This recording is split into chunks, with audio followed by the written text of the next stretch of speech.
Time to work?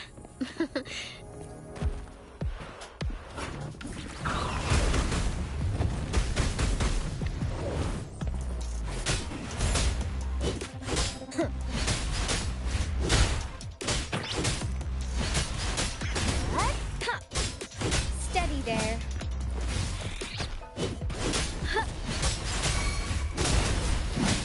How reliable.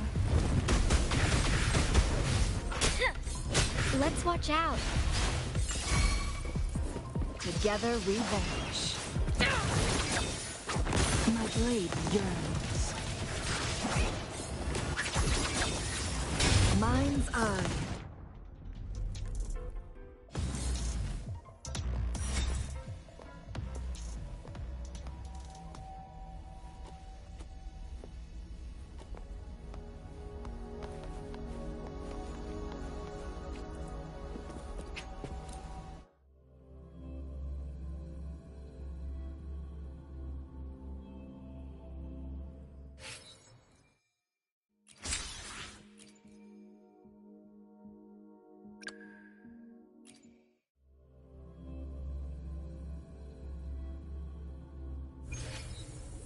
Yotan and I will ensure your safety.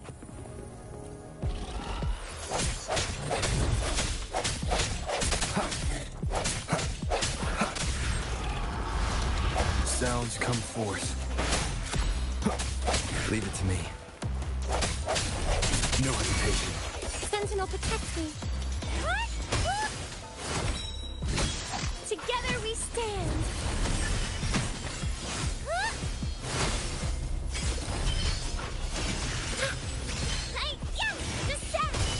Appear before me. Moment of resonance.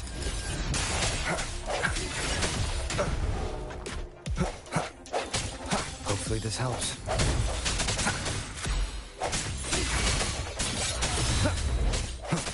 Sentinel, protect me. Crystals, give me strength.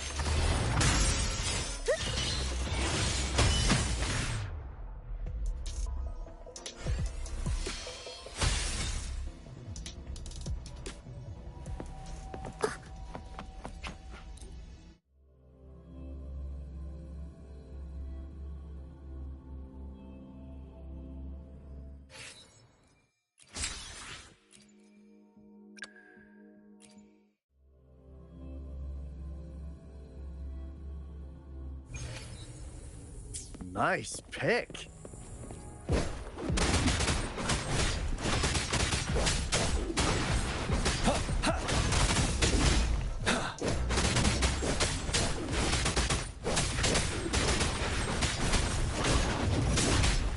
Lend me your power. Be right back.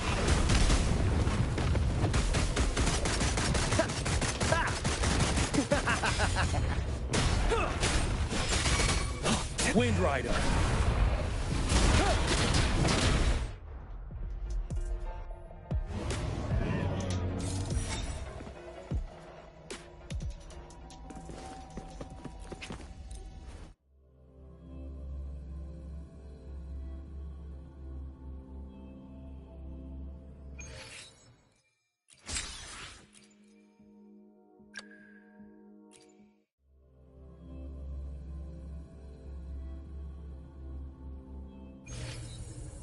Off we go.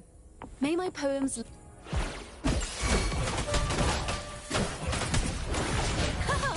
Solo time!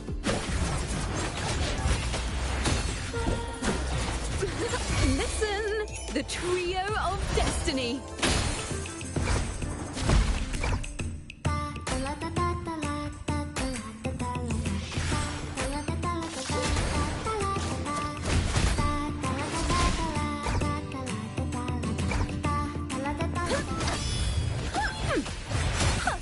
Up. Wind calls, waves follow.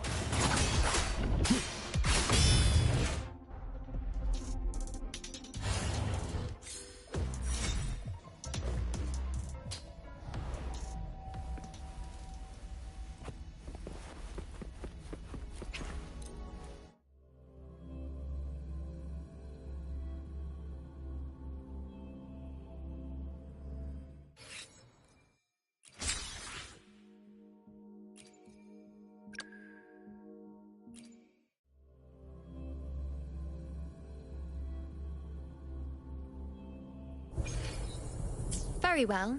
I shall grant you enlightenment. I am the moon. On you go.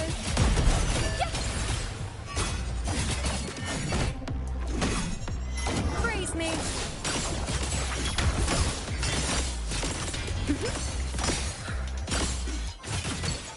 Future. Reshape.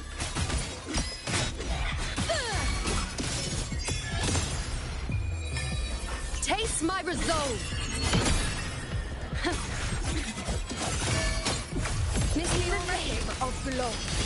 In control.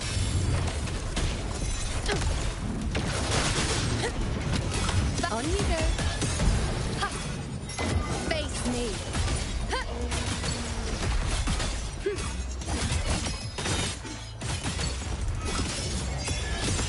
The nerves. Ha. Entertain me. Fate in my mark.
Leave it to me.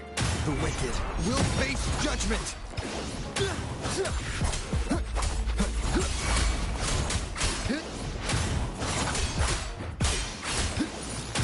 Annihilation!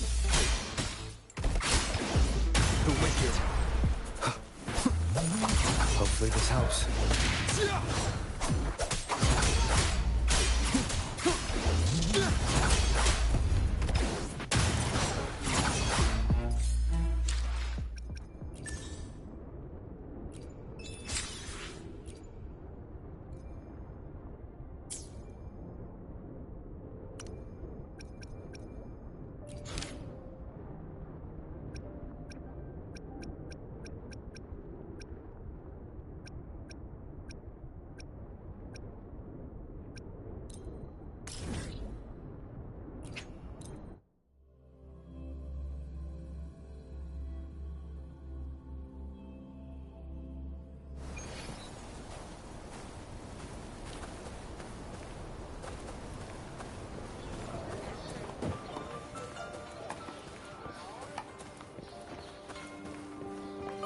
Wow, check out that medal you got there. It's as shiny as the edges of the sun. Can I touch it? No, wait. Can I try it on? I'll polish your sheath for you. You know your medals, boy. This here is a medal of glory. No need to shine anything. If you want to try it on, tell me this. What's the secret to holding a sword? The secret to holding a sword?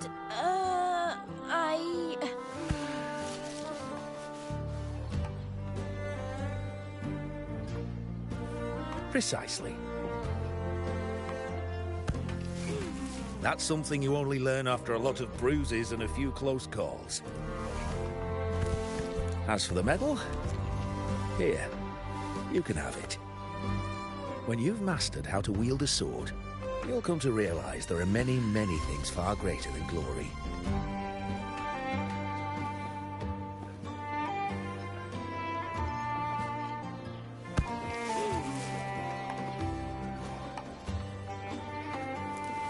Wow, check out that medal you got there. It's as shiny as...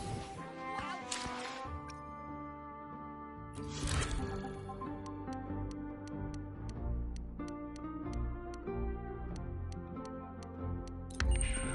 Wow, check out that medal you got.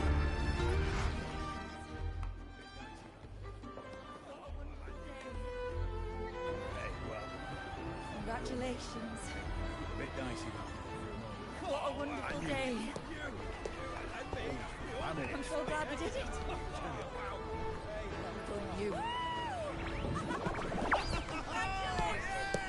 Finally. May joy also be upon you, my friend. The Sovereign is dead. Now we pause in our victory to honor the hero of heroes and all those who stood by her side.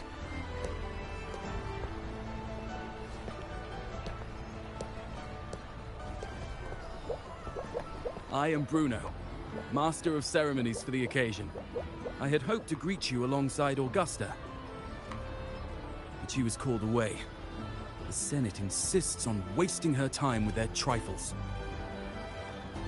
We wish to bestow upon you the honor of Rosebearer. Roses symbolize our glory and triumph, to be shared with all who are gathered here.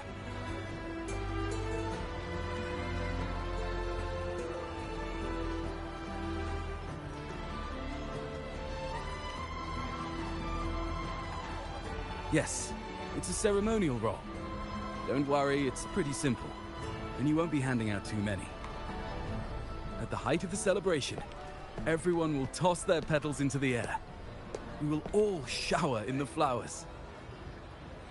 Congratulations. Your task will be to distribute the petals beforehand. Day. You have been chosen by the people, but you are held in the highest regard. The people of Septimont gave their all on the battlefield. Now, after fighting side by side, we'll share honey and wine beneath a rain of petals. You are our first non-local Rosebearer, but I believe you were already chosen the moment you cut through the Dark Tide's miasma. Without you, the Sovereign's defeat would not have been possible.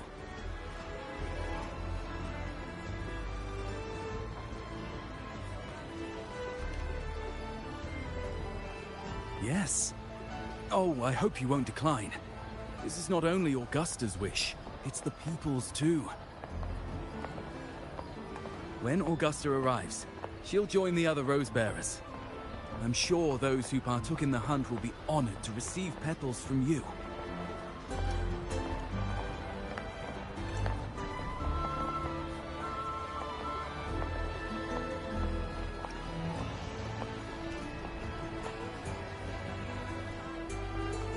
Very well. I'll leave it in your capable hands. As for who you choose and how, trust your instincts. It's just like a toast or a priestess's oration. All part of the celebration. No need to overthink it. Now, enjoy.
Septimont! To peace after the storm! Yes! To the hero of heroes! To you, to me, to... Wait, is that Rover?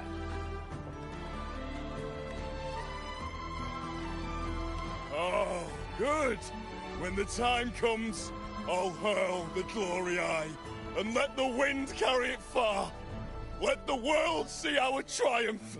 Oh, since you're here, anything you want to drink? Speak up! Theseus and I'll take care of it. Right to the point, eh? Fine. Enjoy yourself. The night's just beginning. If you're interested, you should go listen to the priestess. Her orations are one of the highlights of the celebration. Who's leading it this time? Oh, it's not Lilibet, is it?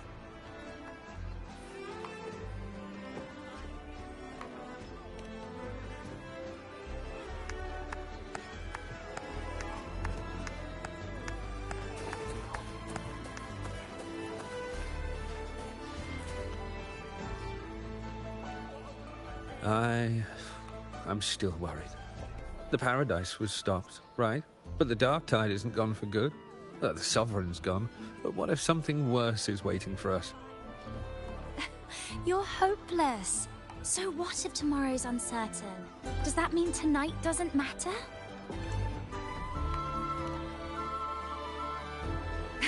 That's the spirit.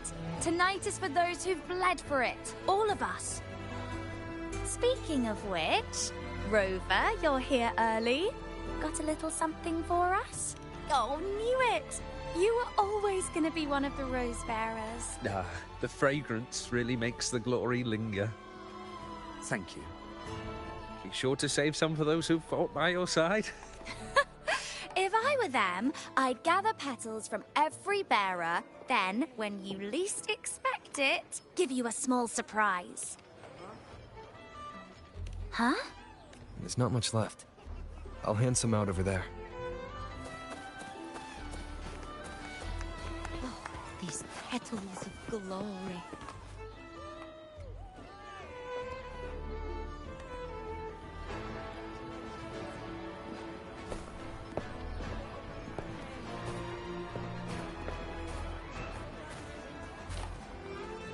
Looks like the oration they mentioned. Yeah. Oh, yes. Huh. I thought for sure it'd be Yuno at an event like this. Well, guess I'll catch her later. Yes. I fear that until Grandmother Lilibet finds a gifted successor, we shall not glimpse further into Septimont's future. By the light and fate above us, we are but apprentices carving insights into stone, passing their words along.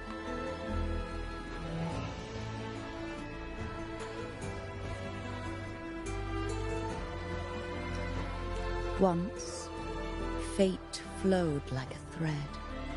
It guided reverent seekers to glimpse Septimont's end. Under the tide's surge, all was overturned. No soul was spared. Until the Unwritten One arrived from afar to join forces with Augusta.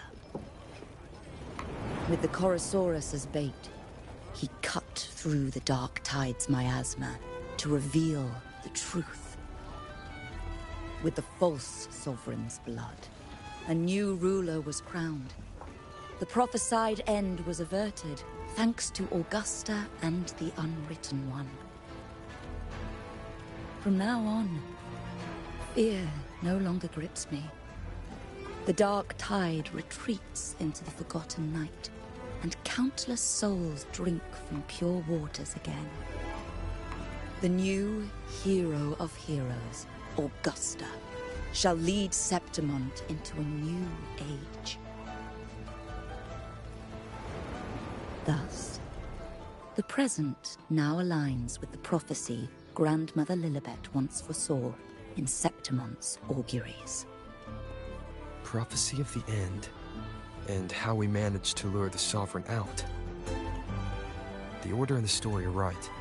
Something's missing. You speak of me and Augusta, but what of Yuno? Who is Yuno?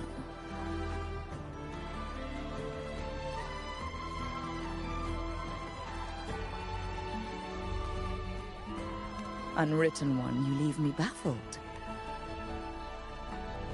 Are you suggesting that my recounting missed someone named Yuno? I don't find the name familiar.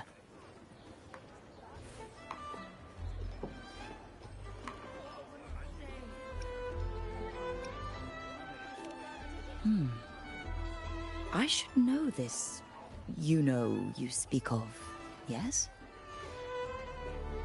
Yuno is a priestess, just like you. More than that, she wielded the moonbow and fought alongside me and Augusta in the hunt. We defeated the Sovereign together. Don't you all remember? Impossible. As a priestess myself, I can tell you with certainty that none among us bear that name. And I must remind you, we rarely take part in hunts.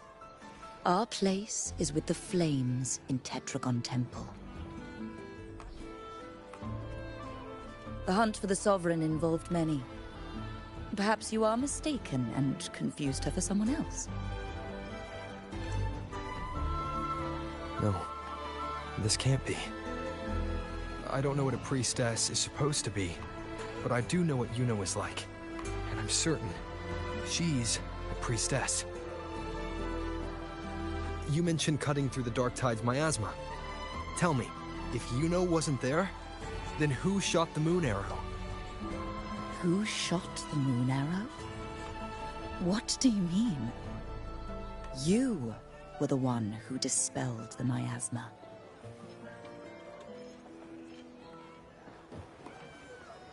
Yes.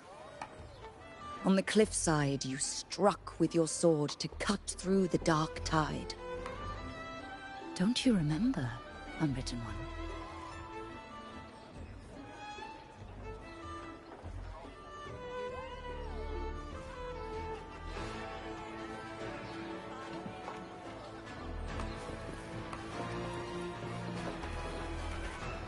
Wind, guide me.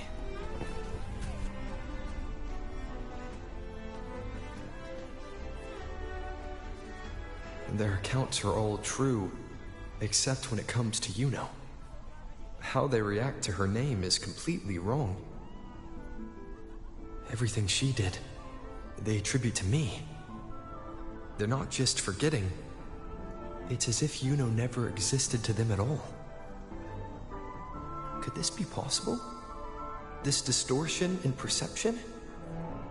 Is it a remnant of the Sovereign's power? Or is this the work of the Fraxidus again? I heard what you said to the priestess. No, I've never even heard of her. You should know, I've been stationed in this camp longer than most. Memory ain't bad either. Been thinking, maybe the Dark Tide's crawled into your head. Could be you're suffering from dissociation, a side effect of all that exposure. Word is, people who get too close end up seeing things.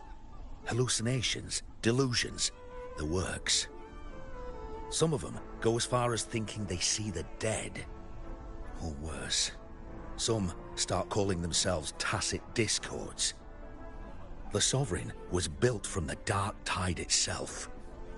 Who knows what it swallowed before it came for us? Could be worse than what you're used to. You must be in its grip.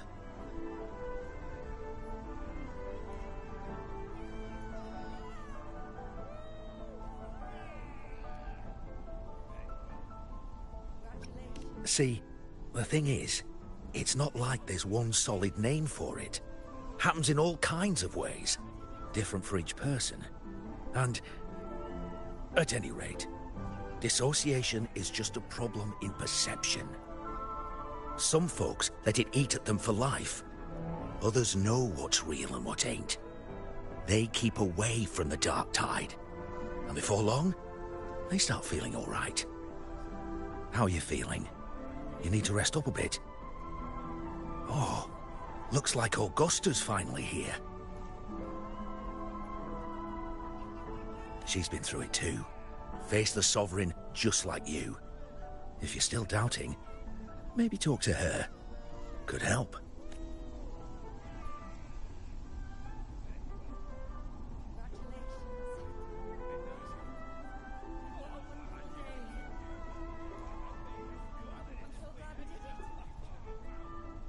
My friend, you've come.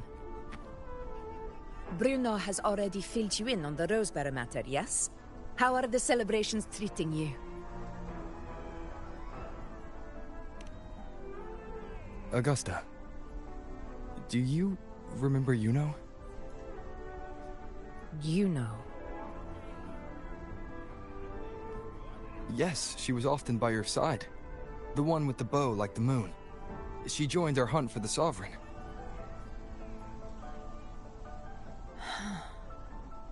Everyone has forgotten.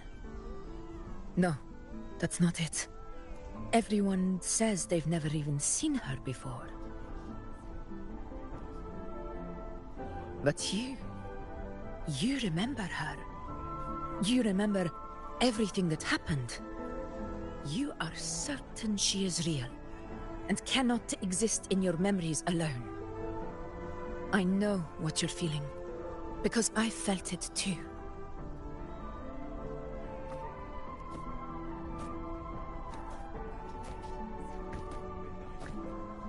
The Dark Tide's frequencies twisted my perception as well. Made me see things that weren't real. The Sovereign's whispers dogged me for decades, tempting me to accept its gift. But that's all in the past. I know now that to find peace, I must see through the deception, fight it, and conquer it.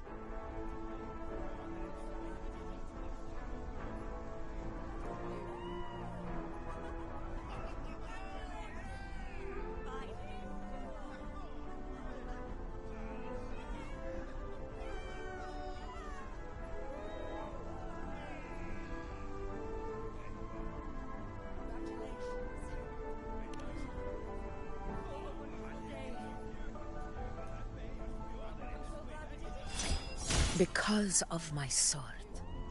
It reflects everything that happened in Murmur's town. Existence always leaves a trace. Beyond feeling, memory, and perception. Is there anything that can prove this Yuno isn't an illusion?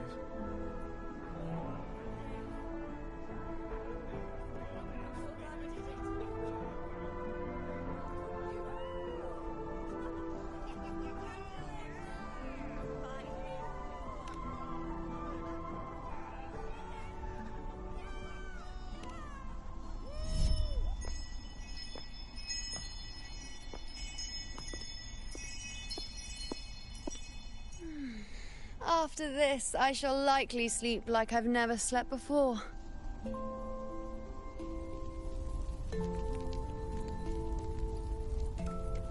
Say, I heard the Montelli family imported some device that aids sleep. It's all the rage. Augusta, I trust you will acquire one for me. I wish to try it myself. Scented candles are fine, though the scent of the forest is most pleasing.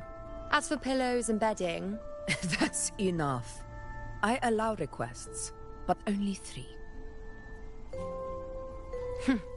Apologies, but I need my rest if I'm to be at full power. Do bear with it. It's for your own good, after all.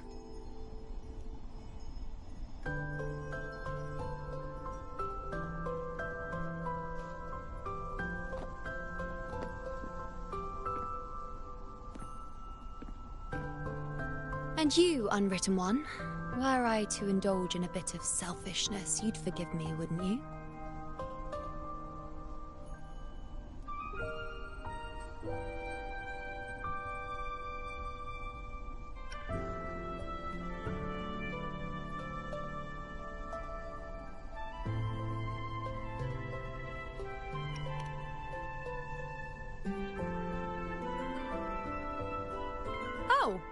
Didn't think the great unwritten rover would be so stingy.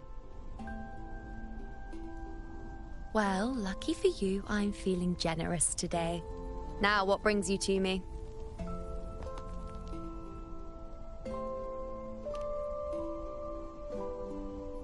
Really? You've traveled all this way just to return what I gave you, is that it? Was it truly such a burden for you?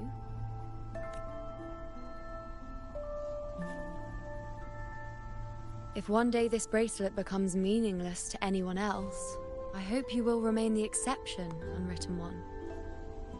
But perhaps in that distant future, forgetting might prove far easier than remembering. Never mind. In any case, you are not to return it. It's something I've carried with me ever since I was bestowed the title of priestess. Keep it for me, if only as a keepsake.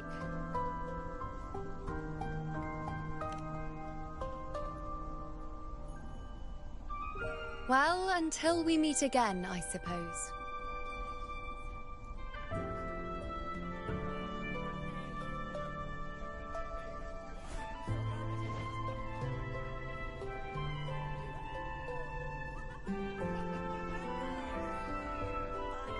This bracelet belongs to Yuno.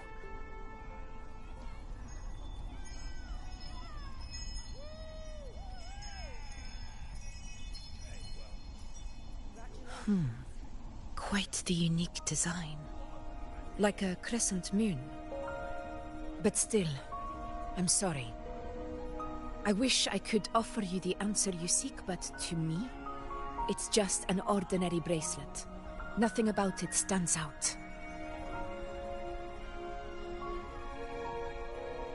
When you mentioned her name, I tried to recall any trace of her in my memories.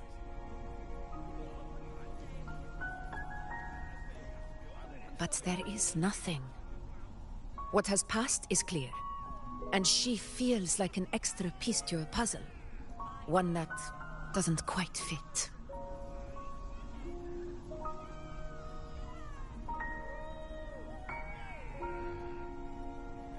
How can this be? You spent the most time with her.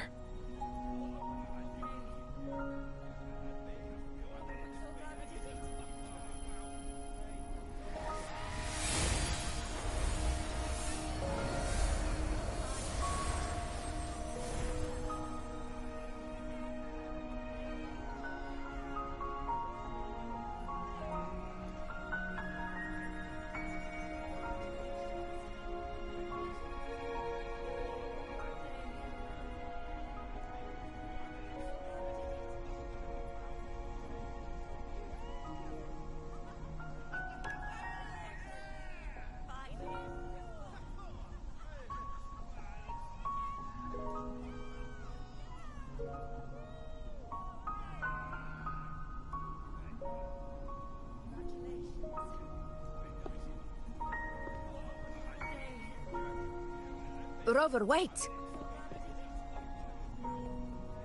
What did you see?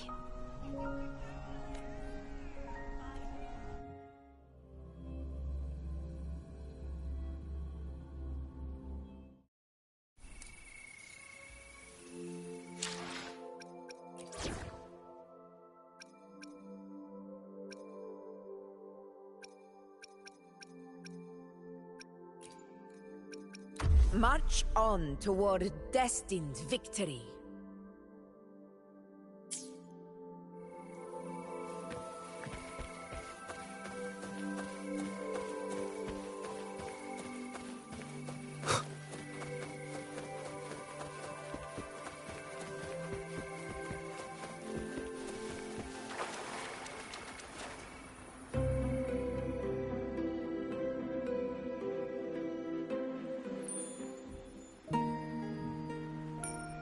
You know.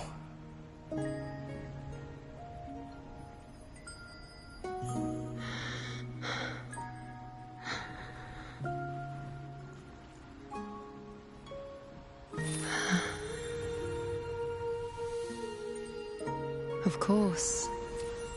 Only you would be the exception. So, you've known this all along? A death that shouldn't have happened. Traded for an unforetold victory. A fair deal. Now...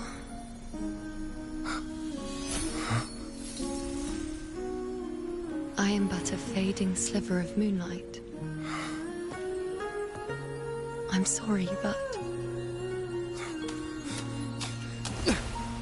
even I fear being... forgotten.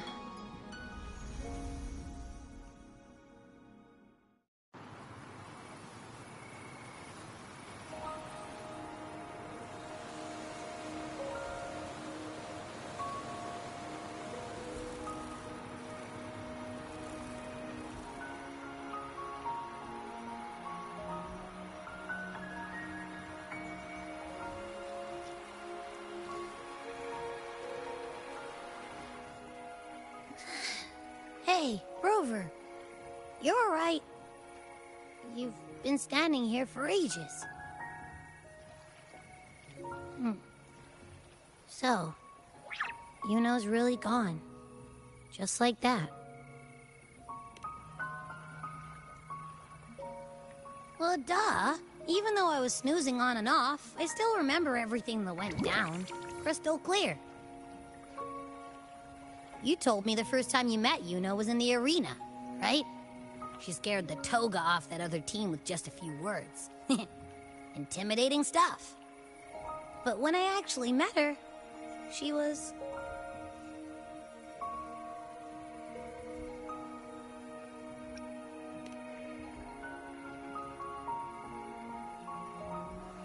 yeah, totally. We got so much done with her on the hunt trip. She even invited us to the Tetragon Temple to check out the murals. Oh, and we caught that giant blue spiky TD, which led us to that big bad stinky thing.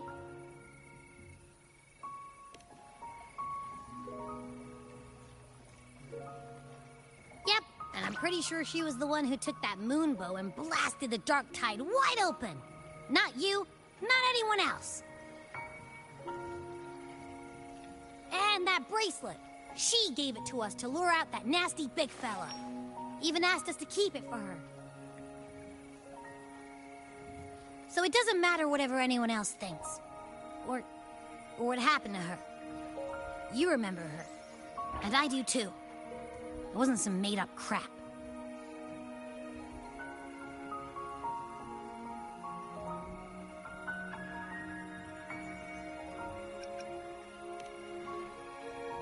She didn't even get to finish her sentence. What was she thinking? Why did she do it? If this is the end, maybe I'll never know. Yeah, I know what you mean. Like, we didn't even get to have a proper goodbye.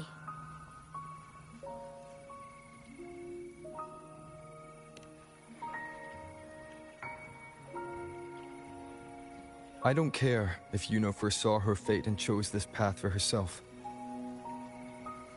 All I know is I won't let it end like this. Not with her fading into oblivion. Like Augusta said, everything that exists leaves a trace. Since she's a priestess, I'm sure to find traces of her in Tetragon Temple. A lead could be the breakthrough I need.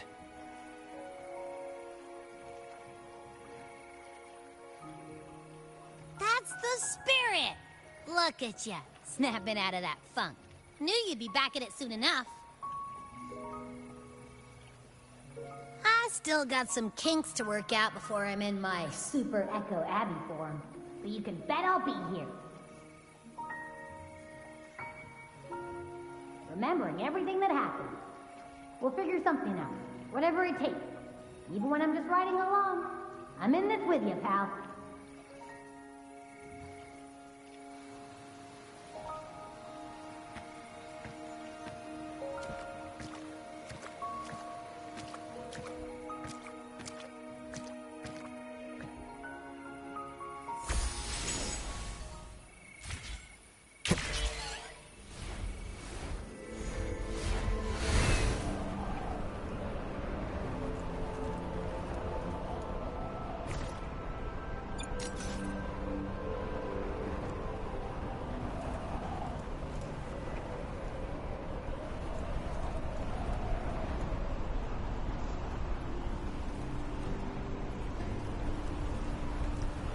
Wind, guide me.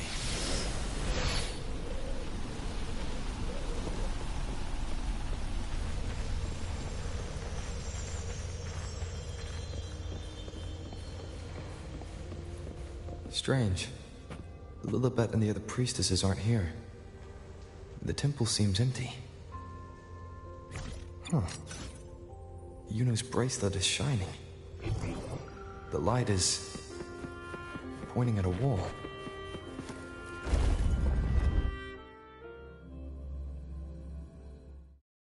Where could this lead?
Huh.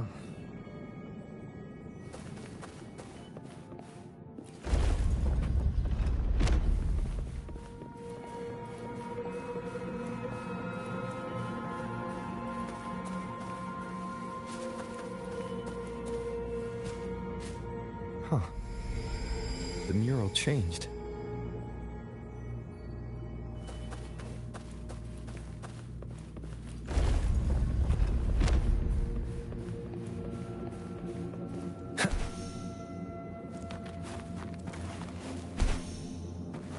An unexpected discovery.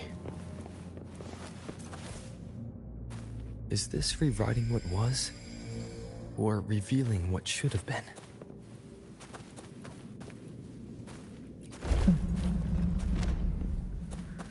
Trapped in your own pathetic shell, and you still think you're the king of the world.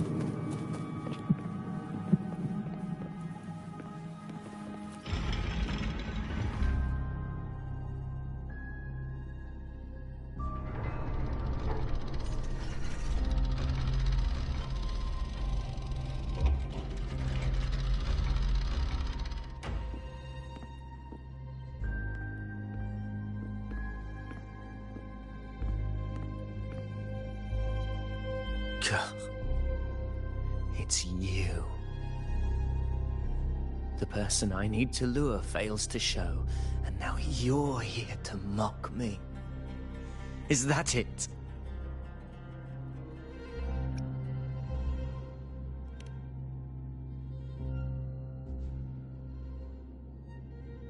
You speak so innocently, as if my being here wasn't all you're doing. You brought me to Tetragon Temple to try to erase me from the story, all so you could summon the one behind it all. I played along. I agreed to be watched here because I wanted to see him, wanted to look him in the eye. But now it's clear we'll both be disappointed. I am fate's discarded pawn.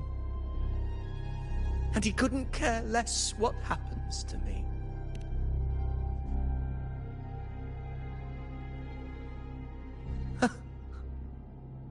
There's no one else here.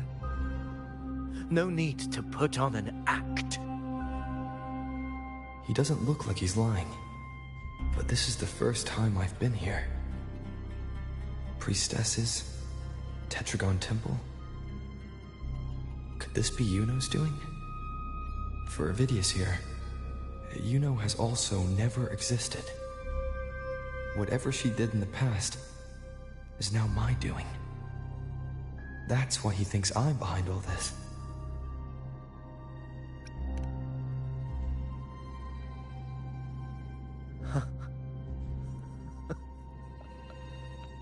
At this point, what do I have left to hide?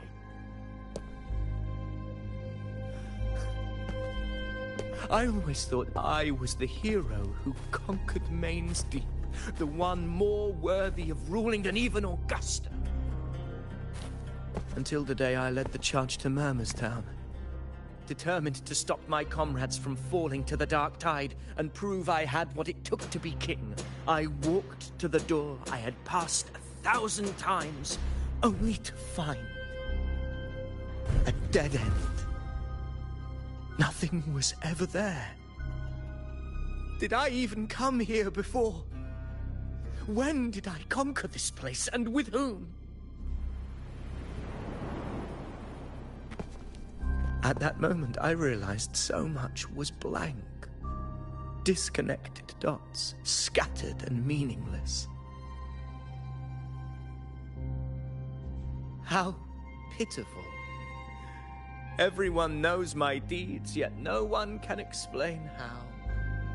And I can't find a single soul who's actually witnessed my so-called exploits.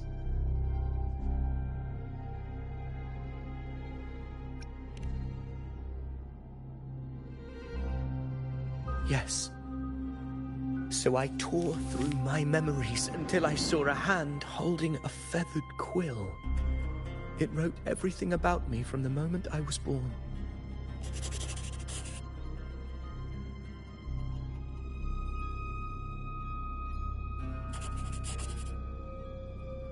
And I realized an undeniable truth. Existence is anchored in connection, feeling, and memory. They are its very manifestation.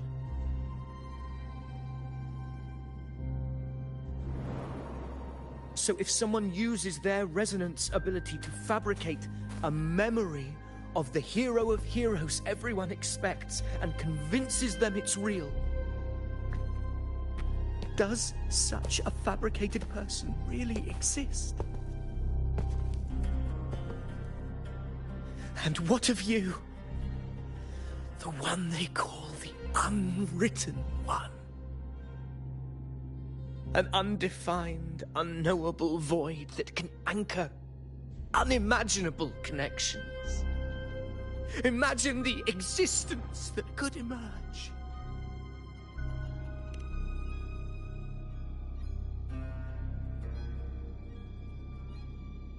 Enough, you arrogant fool.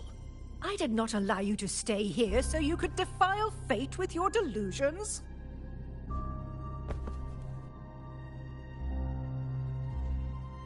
Please excuse this disturbance, Unwritten One.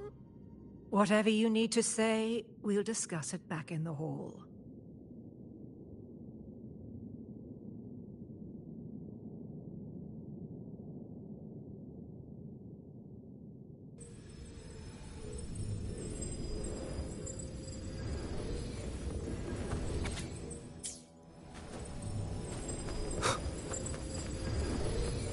Cherish every gain.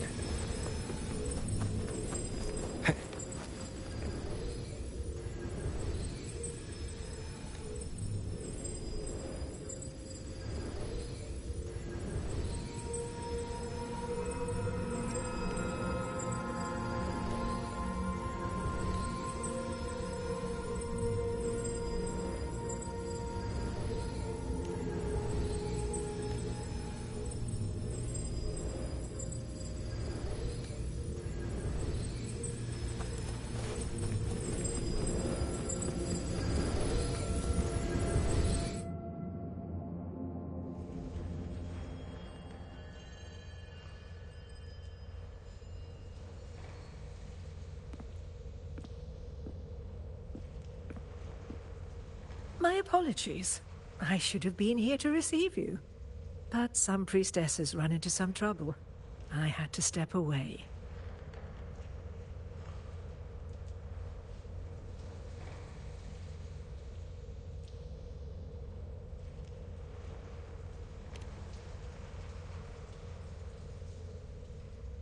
Simply put, aside from what's already been verified, we can no longer see any other of Septimon's auguries. The full scope has always been out of reach, but this feeling of being blocked by an impenetrable white barrier is something I've never encountered. It's as if there's nothing there at all.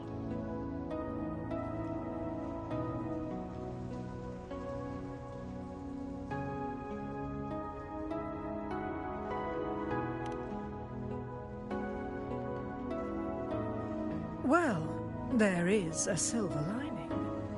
Septimon's auguries concern Septimon's future. But as for smaller, individual futures, we can still see those. For instance, I saw Avidius making a commotion not long ago.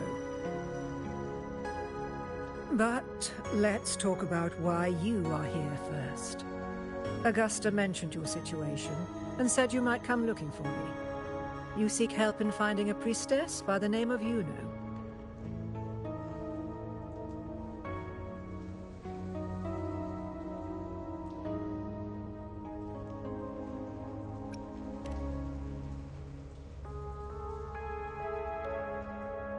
I wish you were a figment of your imagination, a product of your proximity to the Dark Tide.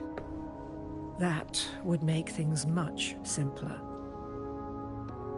Because I did find a record of a priestess named Yuno. But according to the record, she died 3 years ago, buried where the Dark Tide swallowed the Spring Basin.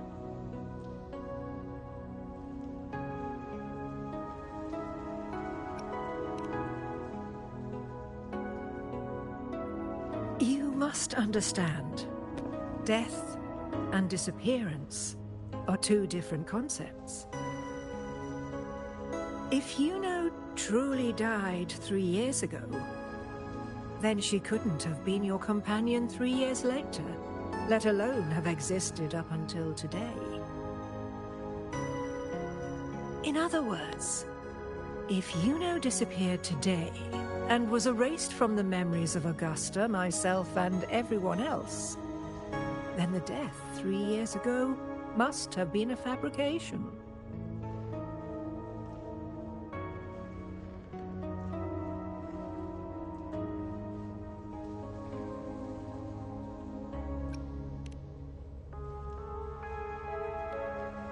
If someone has truly disappeared from this world, do they need a fabricated death? Likewise, when someone dies, they no longer exist in a way that others can feel. These two causal chains should be clear. But they crossed paths with you, the unknowable void. Although I hate to admit it, Avidius was right.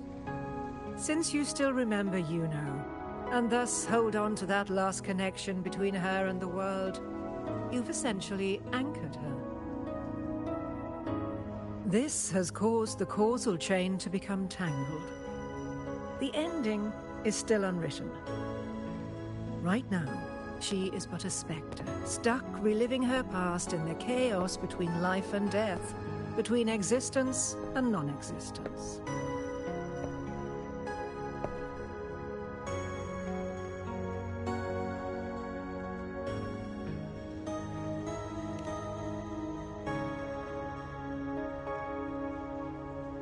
In theory, yes.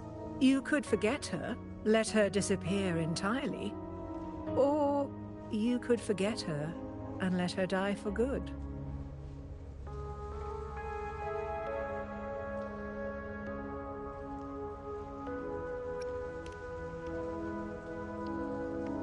I believe insight into fate is not to tempt one's defiance. It will move according to its intended end. Besides, it's already granted you a rare gift. 2 options. More than most ever get.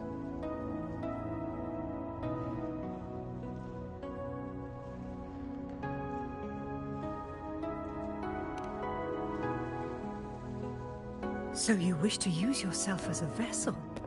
To anchor the memories, feelings, and connections with Yuno in the chaos, manifesting her back into existence. Anchor, manifest, whatever you want to call it. All I know is Yuno's not gone because of me. So why shouldn't I be able to bring her back? If I can tangle the causal chain, why can't I create a new possibility? Your thinking is bold, to say the least. But do you really understand? Chaos isn't just disorder. It's the aggregation of all things. A web of cause and effect. The convergence of infinite possibilities. If you end up lost within it, you risk being consumed, never to return. Even ones such as we, guided by fate, can only pull small insights from certain shores of destiny. What if you enter only to find that you cannot bring Yuno back?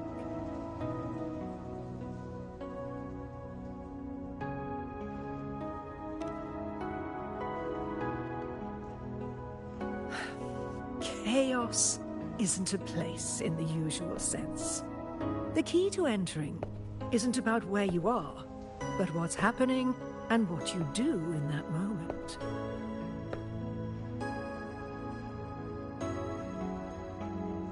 I suspect that 3 years ago, this priestess must have done something that defied fate, which set the course for her inevitable disappearance.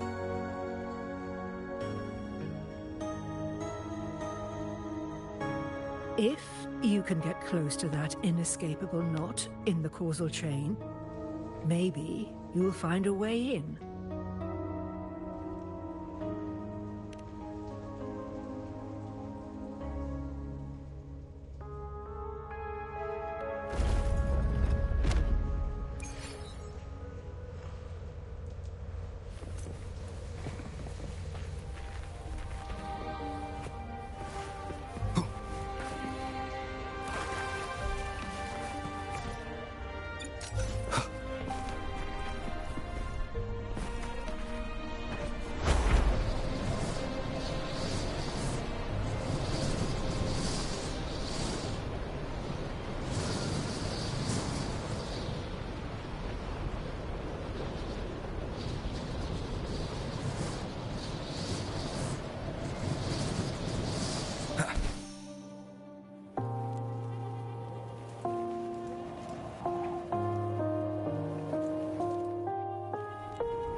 Wind, guide me.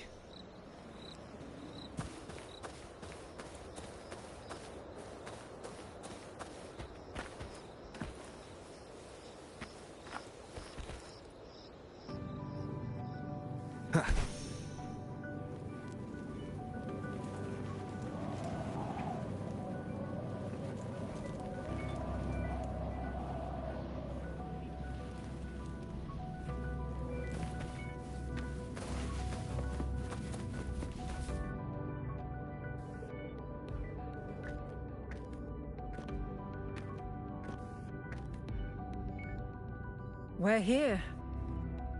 This is where the record says she died 3 years ago.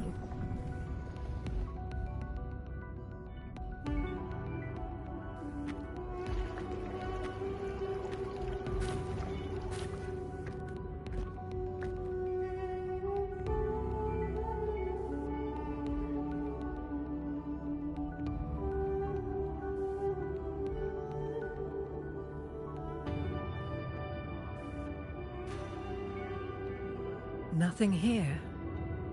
Well, that's okay. You tried, Unwritten One.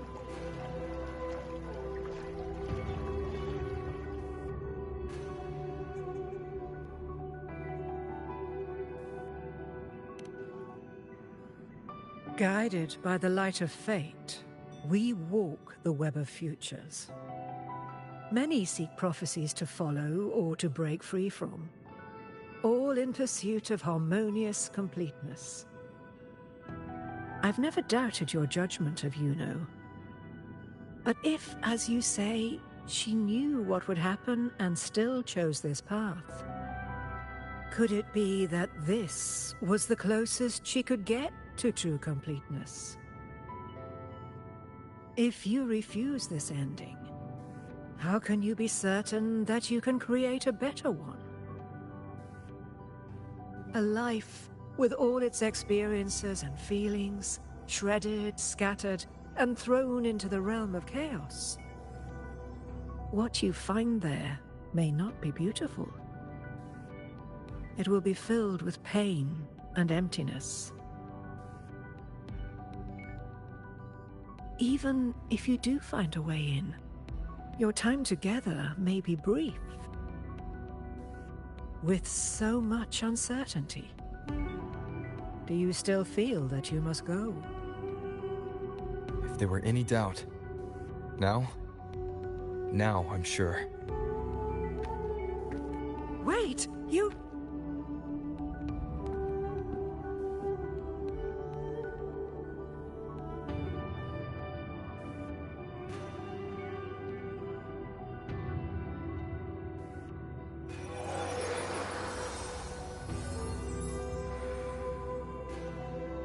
I'm not rejecting the ending Yuno wrote.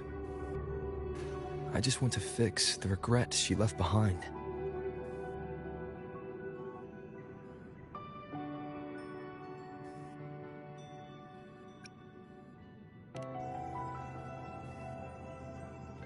An unnecessary death traded for an unforetold victory. She gave everything for Septimont, only to be forgotten. That's a fate no one should suffer. Not her, not anyone. Forgetting may be easier than remembering. But let that be the choice of someone alive, not one who's already gone. Right now, I don't want to lose anything I still have.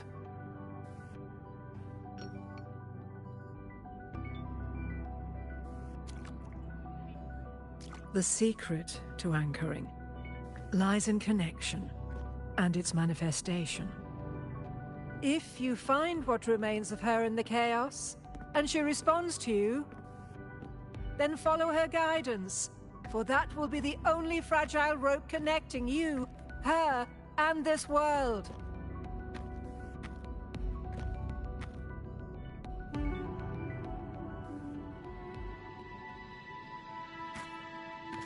Endlessly cycling, shattering futures. Is this chaos? Unsalvageable, fractured into pieces. This is chaos.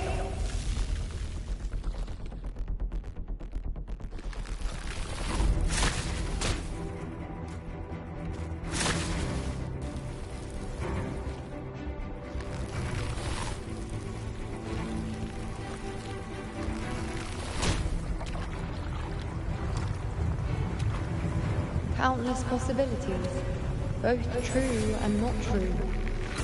This is chaos. Until every anchor is revealed, laid bare in the light.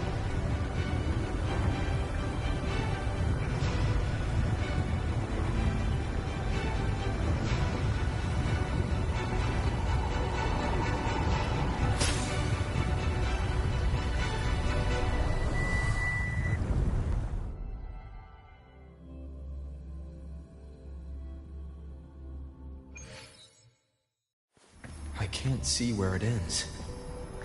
Can't tell where I am either. Is this the chaos between life and death? Between existence and non-existence? That's in the center.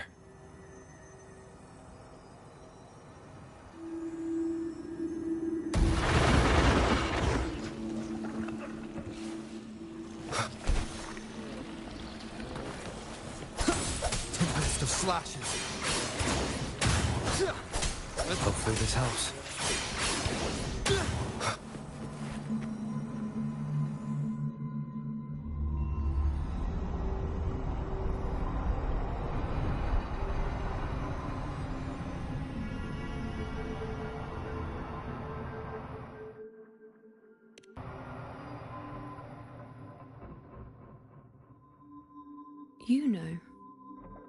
You're calling me. Are you here for me?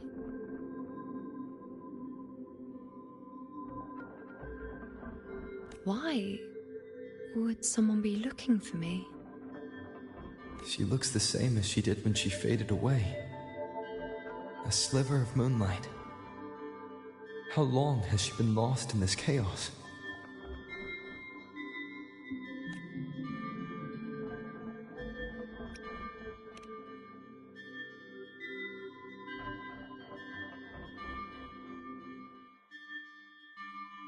I know you. You are unwritten.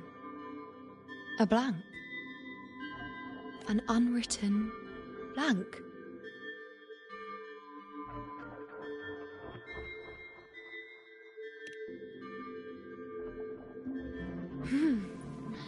Unwritten.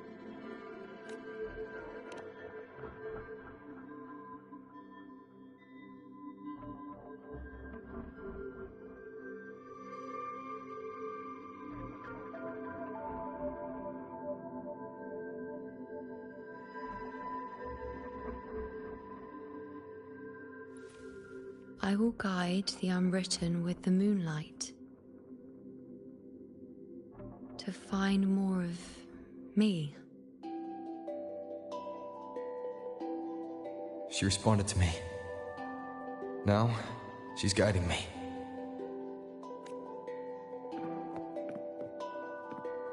Even if it's just a trace of her, I found her. Now that fragile rope connecting her, me, and the world is already in my hands.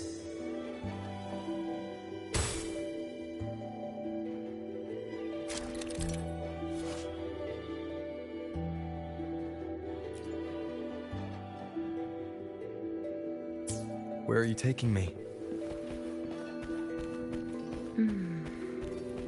Just don't let go of my hand.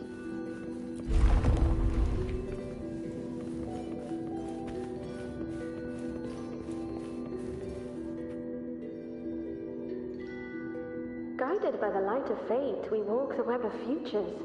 Grandmother Lilibet has already prophesied her successor. Yuno, born in a lunar eclipse, will become a prodigy priestess. Wait, Sibylla's Yuno? I know that girl. Wild and dramatic. She's just won a handful of matches. Do you really think she'll come to Tetragon Temple? Her mother is a former gladiator champion, and her father a famed blacksmith. She's already from a highly respectable family. And she is skilled with a bow. Maybe she'll just want to be the next champion, you know? She is spoiled for choice. The prophecy can't be wrong. Grandmother Lilibet's already seen it. She'll resonate with the moon's phases. That's a huge honor. Not just anyone can see fate's patterns, and she'll be able to see it more clearly than the rest of us. It's our duty to share visions of the future, to guide Septimont and its people forward. Such glory. She won't refuse, and she shouldn't. This is the past, where my existence left its mark. I see. Grandmother Lilibet said that the key to anchoring lies in connection and its manifestation. Let's try to find more.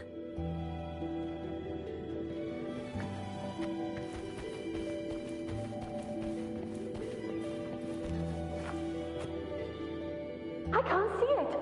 It's gone after that. Gone forever.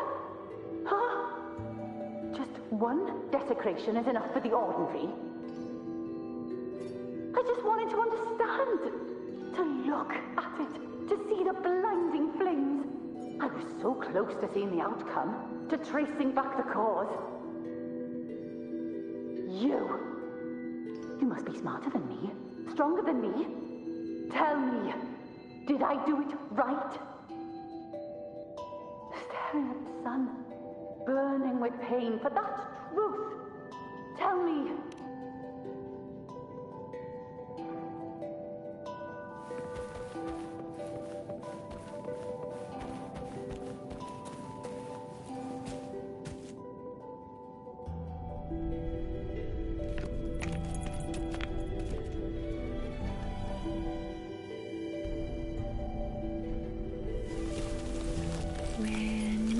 There.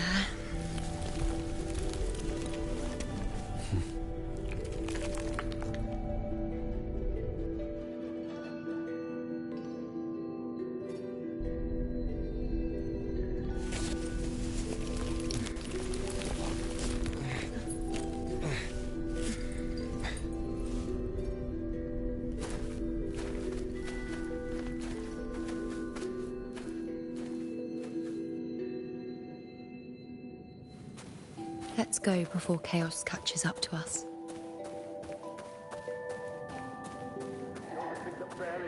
We cannot after moving. The priestesses already spoke about it. Sibylla, wait! Are you crazy? Charging up alone is walking to your death. Think about your daughter. She's still waiting for you. Spare me your words. The entire Western defense rests on us. Do you have a better plan? As for death, of course I want to live. I fight not with death in mind, but victory. Yet if glory and death come hand in hand, so be it. Let the bells toll and mourn me when the time comes. Until that moment, I will not stop. Is this how it was?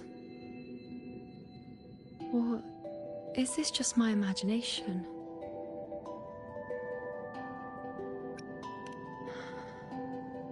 What's happened is done. It can't be changed. Those who closed their eyes never truly saw. So this isn't really her.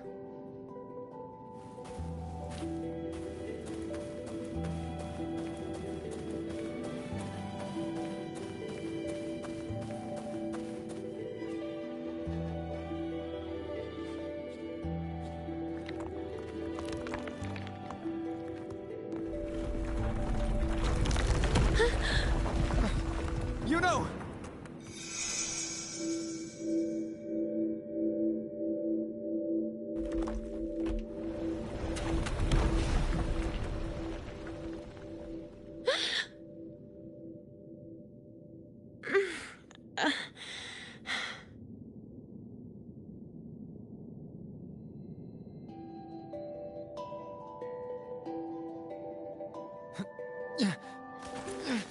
Thank you, Unwritten.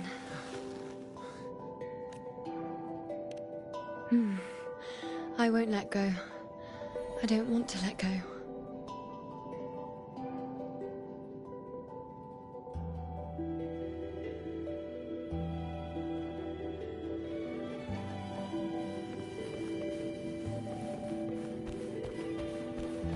Is that?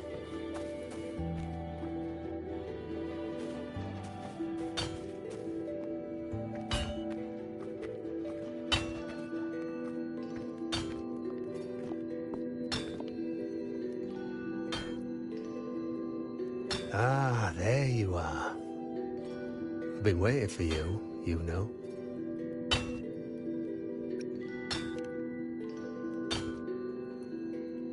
Her? Is there anyone else besides you here, you know?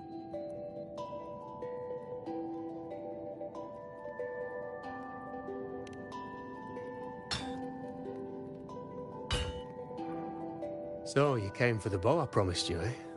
Still want it?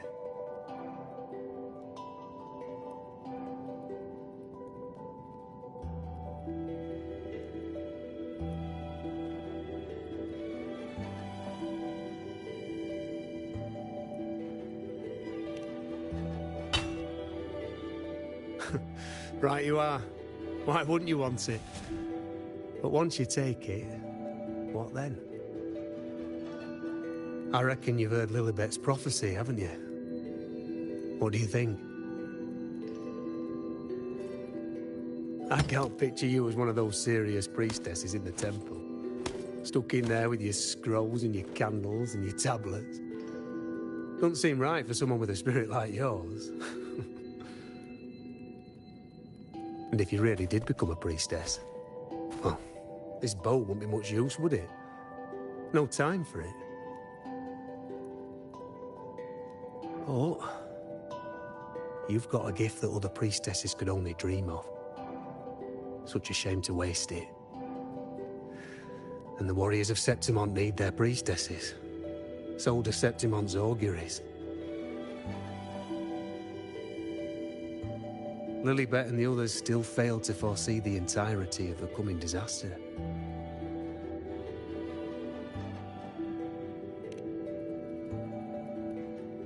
Ah, well, it's not my place to say. You make up your own mind, and that's all that matters.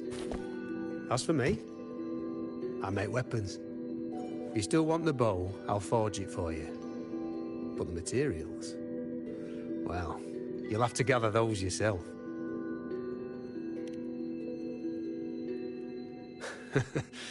Forgetful today, are we? Didn't you say you wanted to craft a bow from your favorite Lunarum bow? Truth be told, making a bow isn't all that different from making anything else. You learn as much as you can, repeat it often enough, until you've shaped it just right. From nothing to something, to its final existence. That's how it's always been, eh? But like I said, if you still want it, you'll need to gather the materials first. When you've gathered enough Lunarum bow, you'll get your bow. And if you're not sure where to look for it...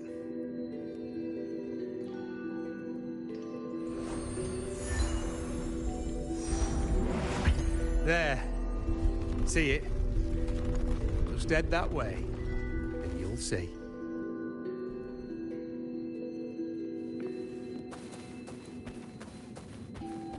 Lunarum bow. That's what the blacksmith mentioned. It looks just like what was used for your bow.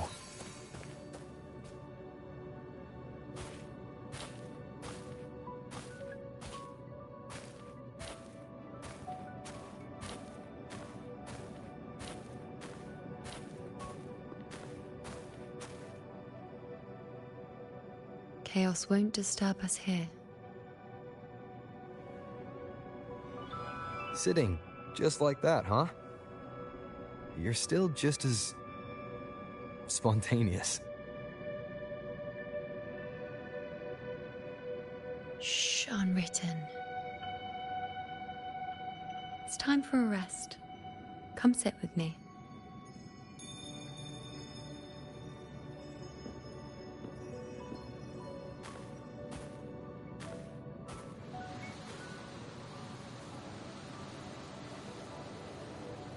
I've never said it properly before, and I don't know if you fully understand it now. But now that I found you, I will bring you back. I won't stop until I do. Because you said it, I believe you. We rest to manifest what we've already found.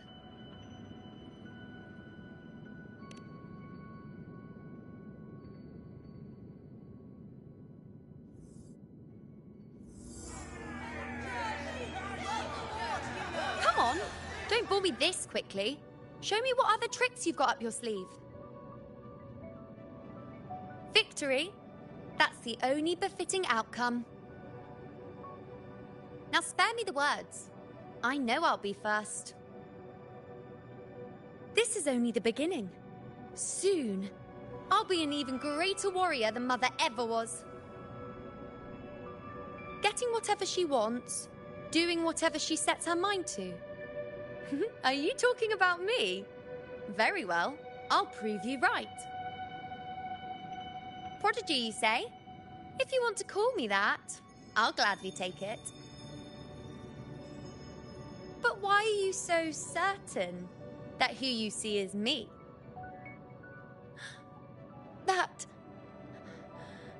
was... Huh? They're gone now.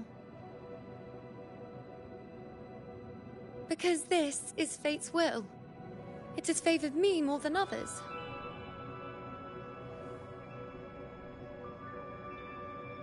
Because I can see what others cannot. Only I can see further. But...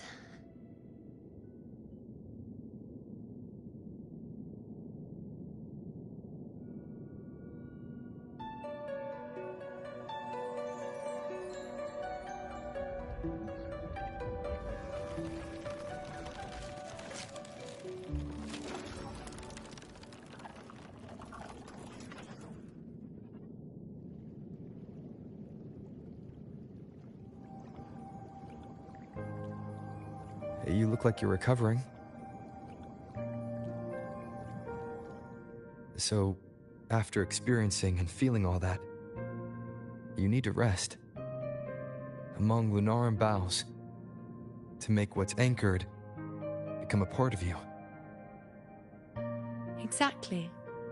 After manifestation, this is how I can absorb more. Only then can I find a more complete me. Unwritten, you are a clever one.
As the prophecy says, I cannot waste my talents.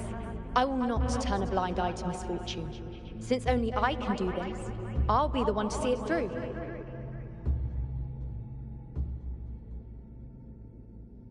A gladiator or a priestess, what does it matter? I'll face fate and see just how far I can go.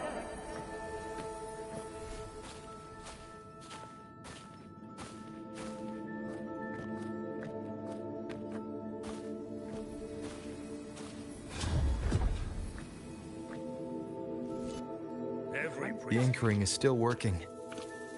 This looks like a memory from when you became a priestess. Isn't that the Agora in Eterna Square? I think I'd like to see it. Every priestess has her limit. Back then, it seems you didn't mind giving prophecies. The people were much closer to you than they are now. Over there? That was my divination altar. They're waiting for the priestess's words. I must go and deliver it.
This one seems to see everything.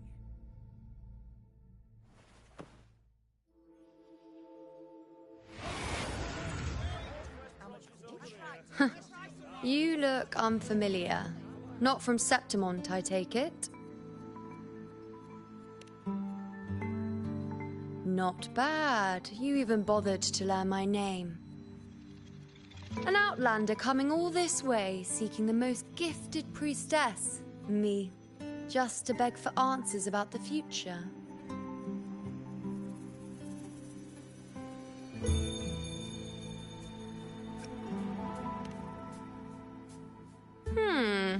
What's this about? How dreadfully complicated. But I suppose I can't fault your luck finding your way to me.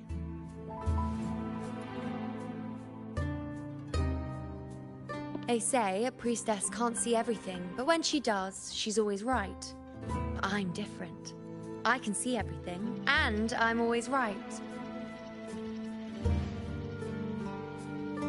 Even when I'm not in the temple bathed in flame, I have more than enough power to see your future. And so far, nothing's happened that I didn't already foresee. Now, hand over whatever item you've brought. I'll see what's been bothering you.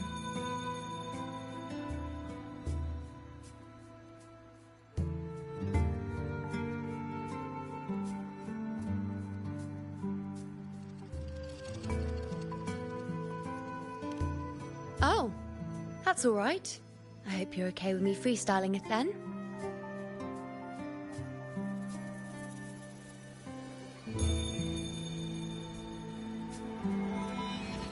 What? I see a void? I can't see your past. I can't see your present and your future. How can this be?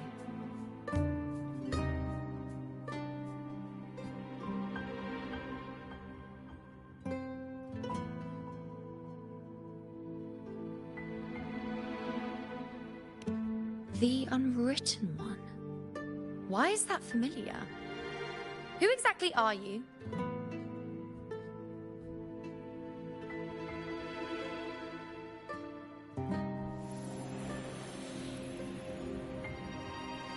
You? Why are you here? Isn't this Eterna Square?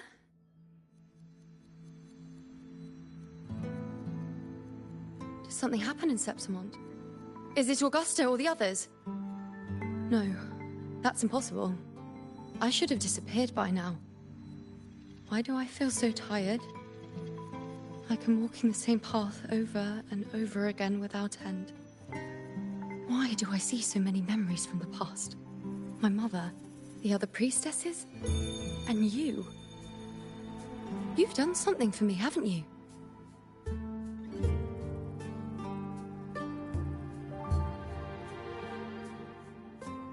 Yes. We're in the chaos now. But you shouldn't be here. Neither should I. Why haven't I disappeared completely? Why did you sacrifice yourself? Why did you just leave without a word? Was this really the outcome the most gifted priestess chose for herself? Because this was the best I could do for Septimont. Destruction. Failure. Oblivion. The dark tide devours everything you can imagine. The Griffons can't escape it. The gladiators can't defeat it. In the blink of an eye, before we could even react, it had already enveloped everything. I knew it from the start. I knew 3 years ago. I would turn everything I am into the moon arrow that would pin down the Sovereign. I just didn't know when that day would come, or if it would be enough.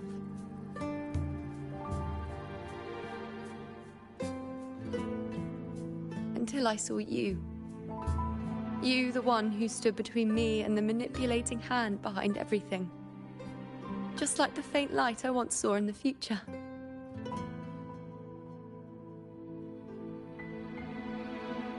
I finally understand. my defiance, my sacrilege. It was all worth it. Now I found the answer.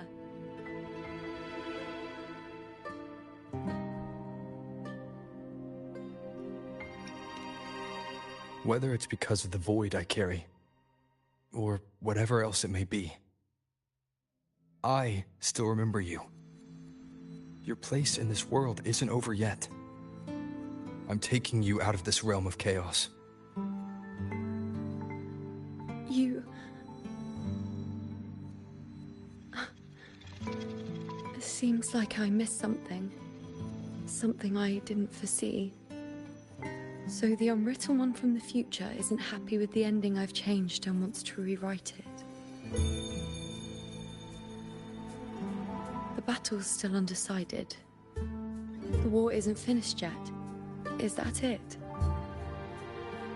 Yes.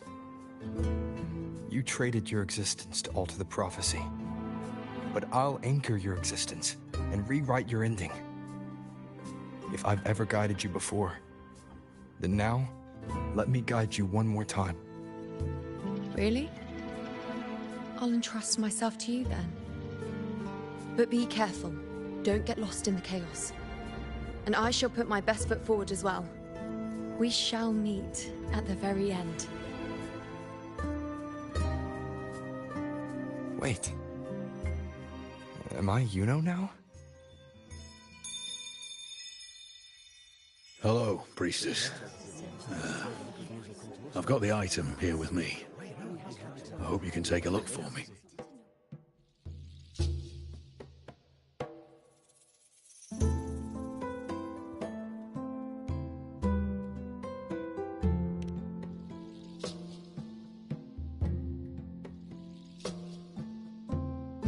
My squad and I were once ambushed in Kassos. A monstrous tacit discord, never seen before, appeared in the dark tide. I seek guidance on what comes next. But we have the strength to battle it.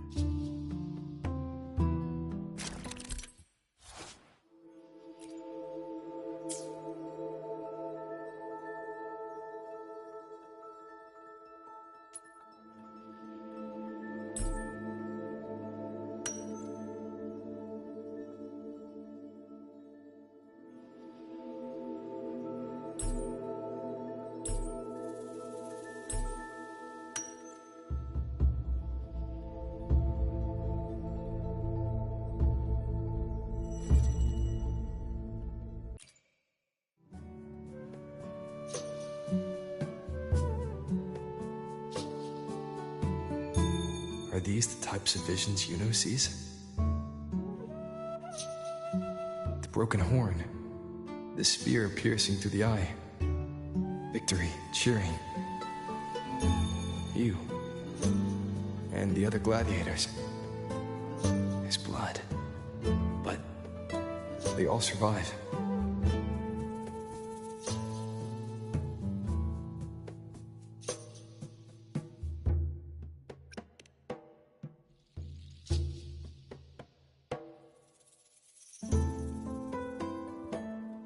Seeing the outcome gives new information. Now, their future is both certain and uncertain. Knowing it ahead of time lets them prepare. And with that, gain the upper hand. The beast falls, and we are cheering. Its eye is pierced by a spear. Its horn is broken. So, that's its weak spot. Is that the key to our victory? Thank you, Priestess Yuno. Your words put my mind at ease. Can I come see you again once it's all over?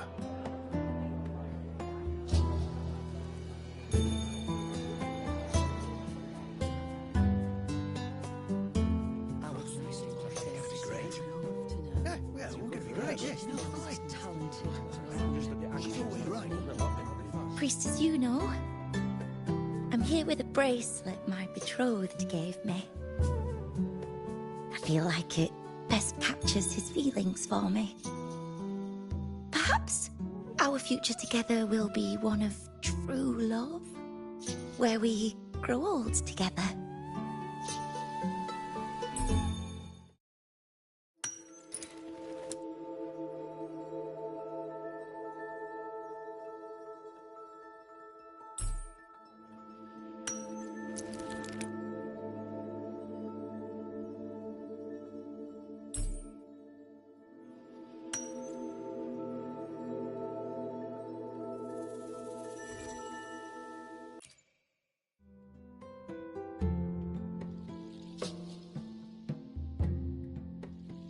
The pain or conflict, the confusion, shattered hopes. They don't look that old. Not much time has passed. Is that their child? It's not as clear as the last one. All I can tell is that their love doesn't end well. But it's obvious she's hoping for a better ending.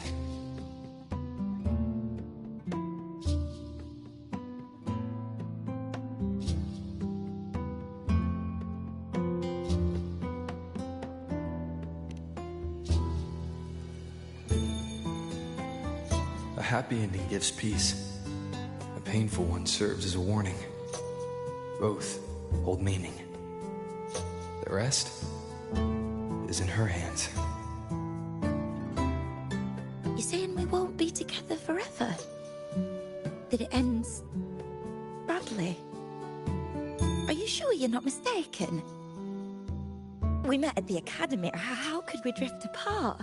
I don't believe it. Surely there's some explanation. You said we had a child? Maybe he was just going on a trip. Maybe it wasn't a permanent separation. But what matters is that we're in love now. Whatever comes, I don't want to let him go. And thank you, Priestess Yuno. No matter what, thank you.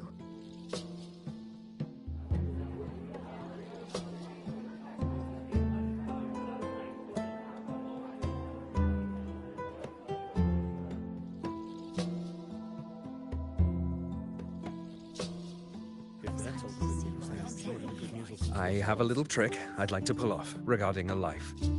That's why I've come to you, Priestess Yuno. I'm curious if your prophecy can confirm whether it's possible.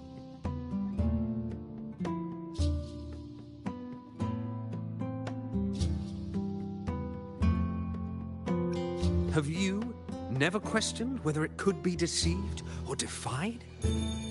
I speak of fate, of course.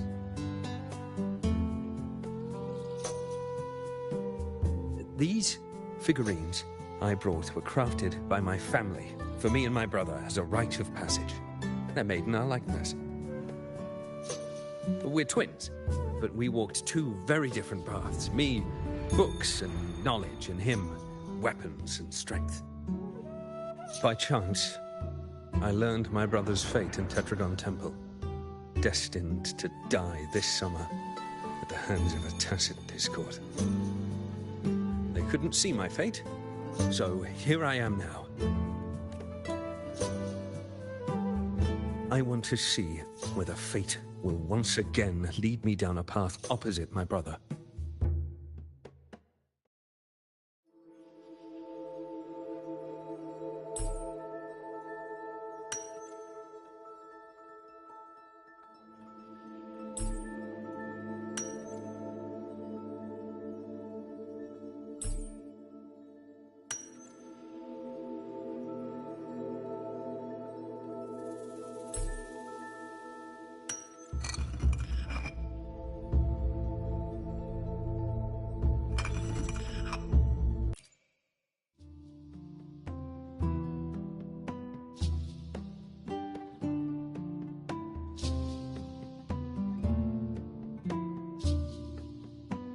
An older, more aged Nicholas. Peaceful. Dead at 50? No, at least 60.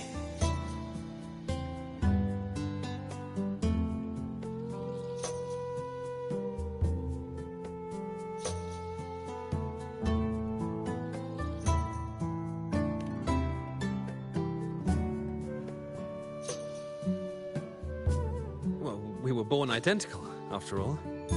I know him well. If I wanted to imitate him, even our parents wouldn't be able to tell us apart. But fate, what would it do? You've shown me my end. I will live to become an old man. That means this summer, I won't die. What if I take Kyrion's place in the battle, and he plays the part of Nicholas, sailing across the seas? I'll confuse the whole world, even fate itself. Let me try. I'll use fate's prophecy to overturn another and trick death with the undying.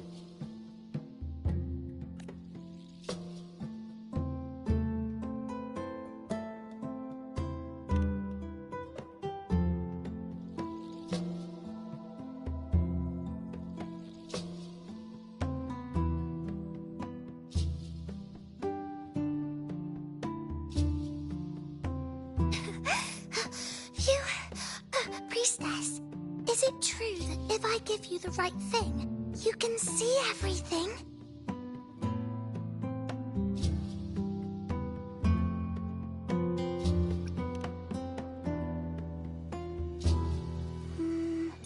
You look so serious. But everyone says you're the most powerful priestess.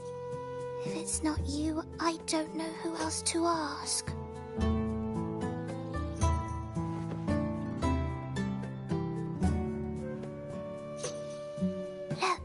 Grandpa made this bottle.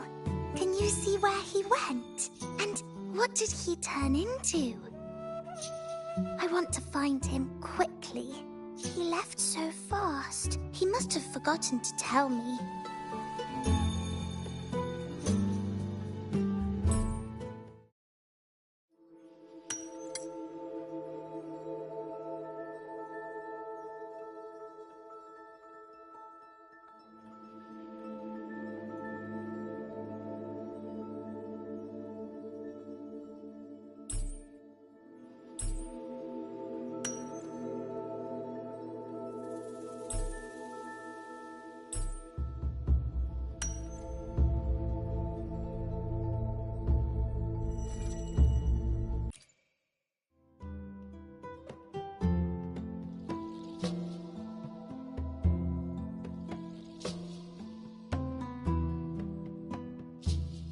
It's dark.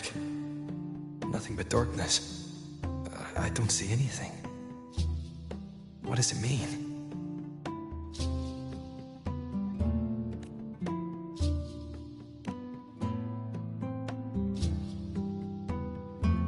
I see.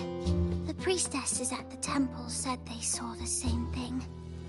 They said when someone dies, their light goes out, and everything left is just pitch black. Nobody can see anything anymore. Yes, Grandpa was really sick, and he died. But it's okay. He made me promise that if he ever wasn't here anymore, I'd put all my tears in this bottle. One day, when the tears dry up, we'll see each other again. So, I don't cry anymore. I'm worried it'll take a really, really long time to see him again. Just how long exactly? What will Grandpa look like then? I can be forgetful sometimes. What if I don't recognize him? What then?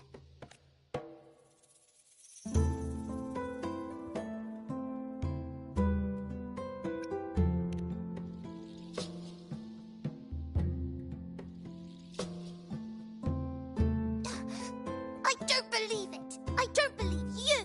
Grandpa didn't lie to me. Grandpa wouldn't lie to me. I must have given you the wrong thing. Or maybe you're just not as powerful as they say you are. I believed in all of you priestesses. That's why I came. But you don't believe me. It doesn't matter if you can see or not. I'm not giving up.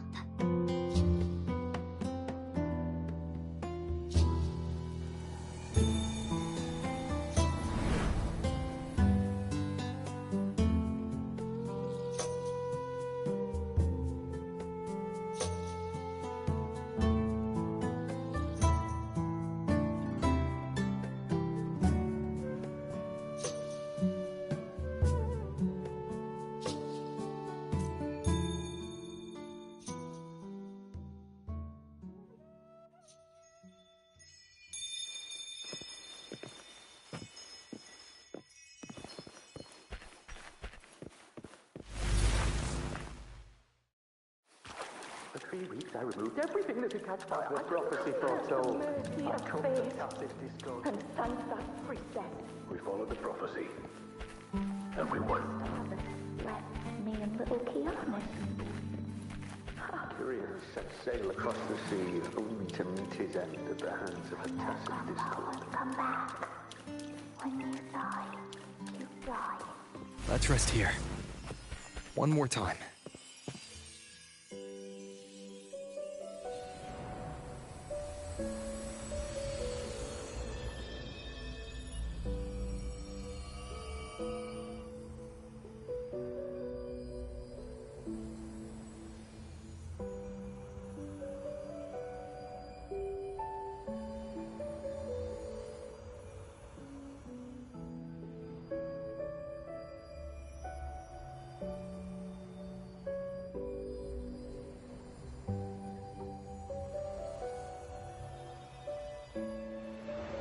I can see further than anyone else. I can see things no one else can. I've seen things others can't begin to imagine. So why, at the moment I should have seen the clearest, did I close my eyes and shut it out? I was so close. If I hadn't closed my eyes, I would have learned the causal chain and I could have stopped it.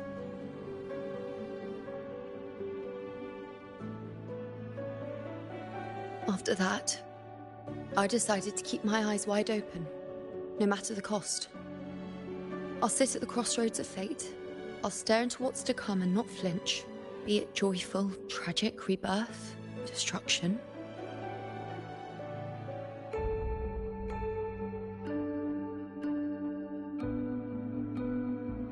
Until I see it all. Until I know everything. Because I am stronger than anyone else. This is something only I can do. But if the priestess's prophecies were really perfect, we could avoid all misfortune. If there is such a thing as fate, then misfortunes cannot be avoided. Just because you know the outcome doesn't mean the journey isn't worth it. If life is destined to follow a predetermined path, does it even matter if we know our fate?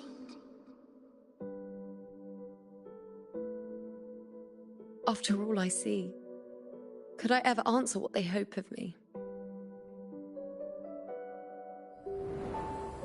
Does glimpsing one's fate really matter?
Unwritten, you are as sharp as ever.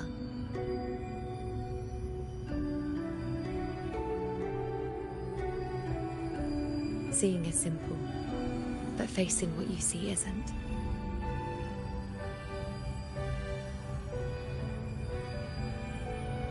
In your eyes, I see my past self. I also see my present self. Together, they overlap to create a more complete version of me.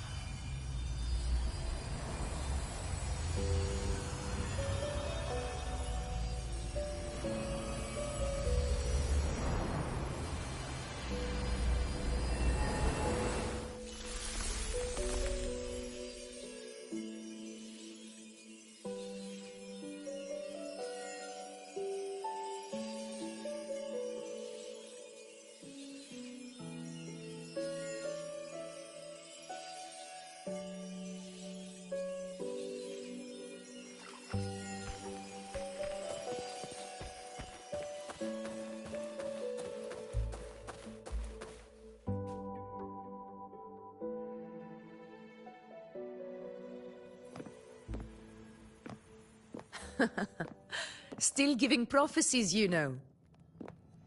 Like the first time we met on the plains, you told me you saw a glory as bright as the sun. One that would earn you respect. Truth be told, I didn't think much of your words back then. When I want something, no one's permission is needed. Nothing could stand between me and my goal. When the prophecy came true, though, I found it unsatisfying. Imagine thinking you are the master of your own fate, only to learn, for better or for worse, everything you are is part of fate's design. It's as if fate chips away at the untamed part of you, turning you from a wolf into a caged rabbit. And you saw it all so easily. Truths as clear as the moonlight, bright, yet distant and cold.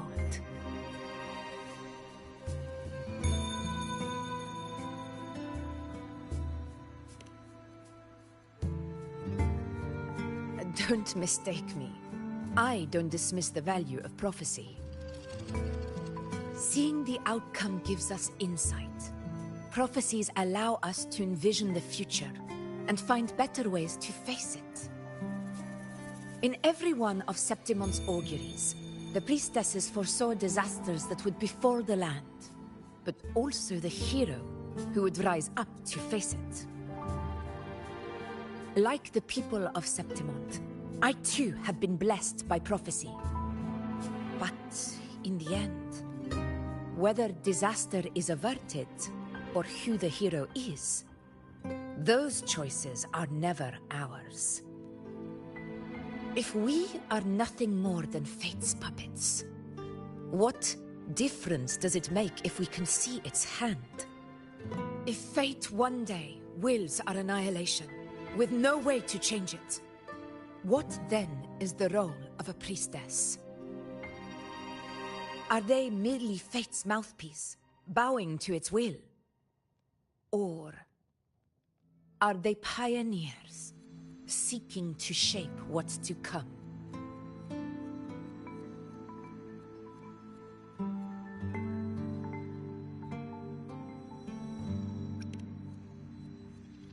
Last night, Grandmother Lilibet told me another Septimont augury had emerged. This one revealed a future unseen, a warning long overdue.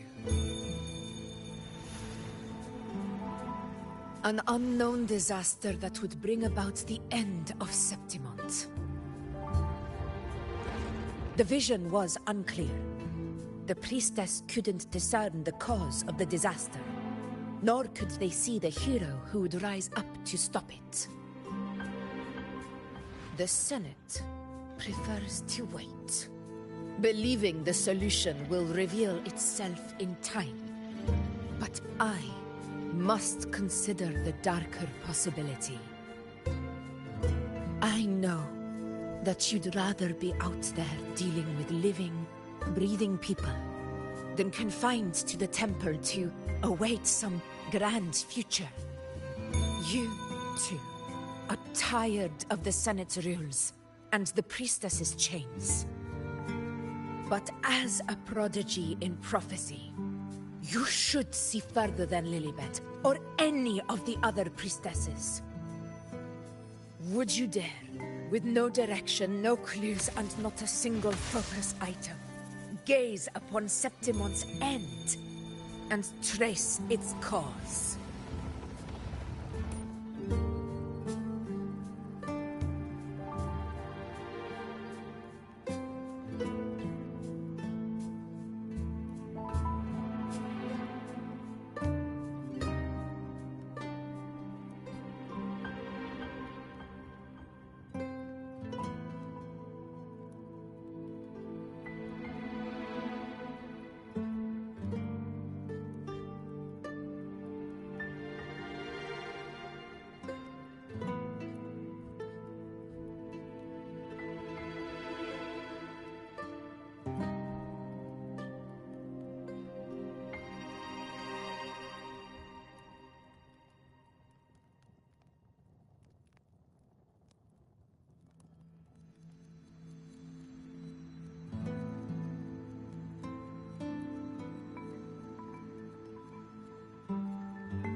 So be it. I'll make this prophecy's ending my answer. End or future, if I can break through the maze and find the hero of heroes they could not, I won't need to worry about the meaning of what I see. I will be the meaning I see.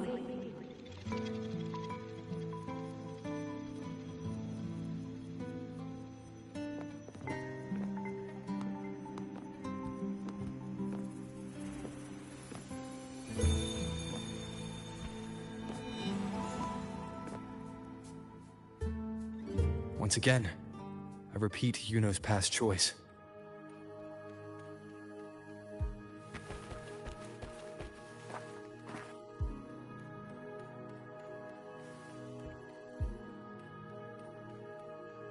Over there, it looks familiar.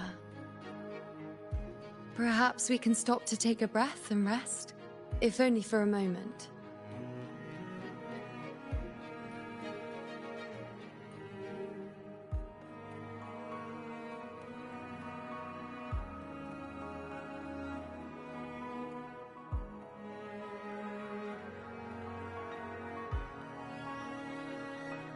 I don't know, but something about it is different.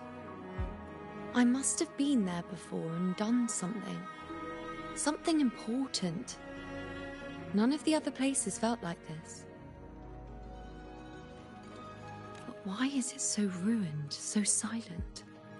There should be people and more light, like how it was when it all began. It's chaos. It's found us. Those things are manifestations of chaos. Hopefully this helps. The wicked will face judgment!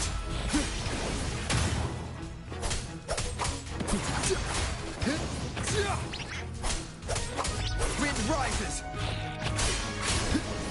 Annihilation! The wicked will face judgment! Be careful, they're closing in. It really insists that I stay. I am the Tempest! Annihilation! The wicked will face judgment! Tempest of slashes!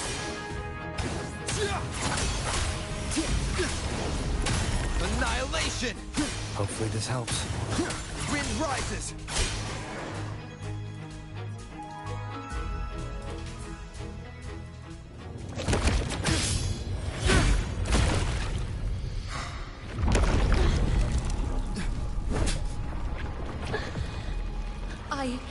I remember now. This is the place where it all began. It's also where it ended. It's okay. Run! Go there!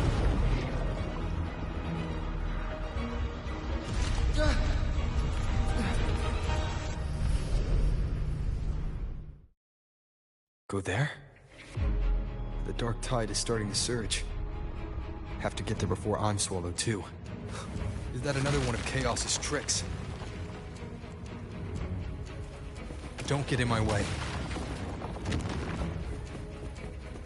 Gotta hurry. Running out of time. Now! That way.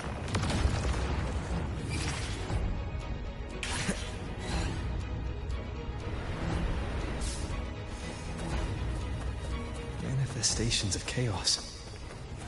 Where is it taking Yuno? How can I find her? Did Yuno leave these lights to guide me?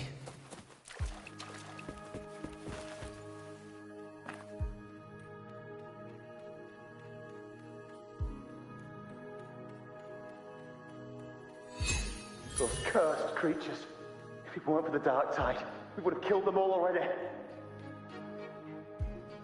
We couldn't activate the Anchor Stone before they destroyed it. Now it's over. Everything's ruined. Aurelius, we shouldn't have come here. We've lost everything. The priestess saw it all. What in the bloody skies made her insist on coming with us?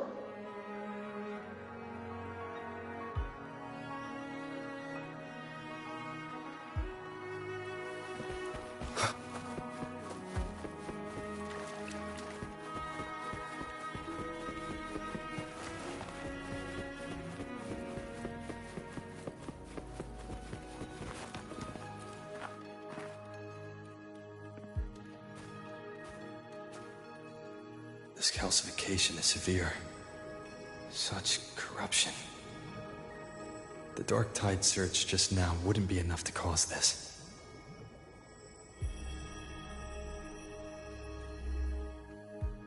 Could this be connected to the important event Yuno mentioned before she was taken?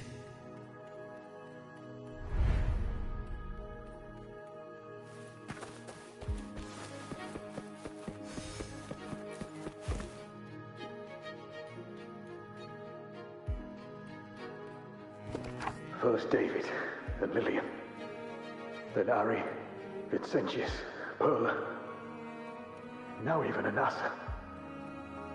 Please, Yuno. Weren't you able to help us before?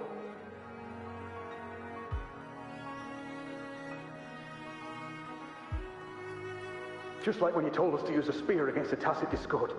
Help us see something again. You must be able to see something. All of us. Doomed to die. If that's true, why did you come with us? Just to watch us die? No. The Dark Tide's corruption is spread too wide. It's covering their retreat, we can't catch them. The moonlight offered us some illumination, but... now it too is being swallowed by the Dark Tide.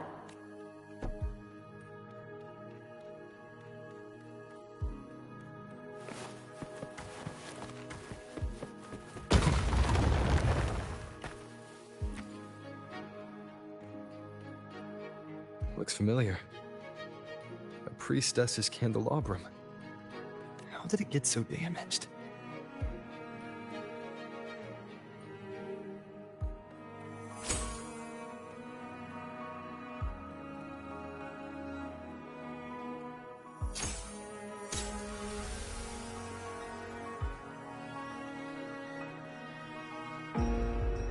Fate unveils itself to the priestess.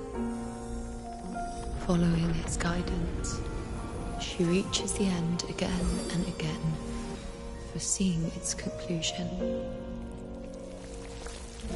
Heads fall, whimpers fade.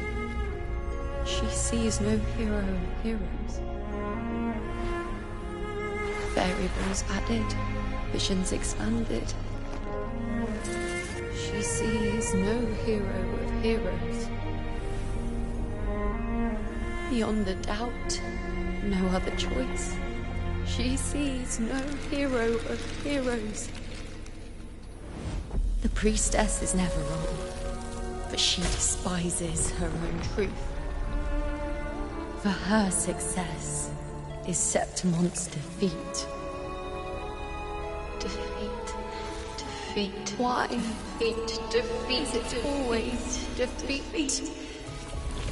If fate one day wills our annihilation, if we are nothing more than fate's puppets, when that time comes, what good is a priestess?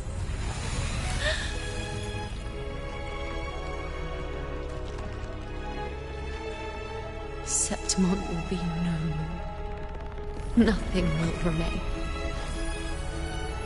Only she who foresaw every death still lives.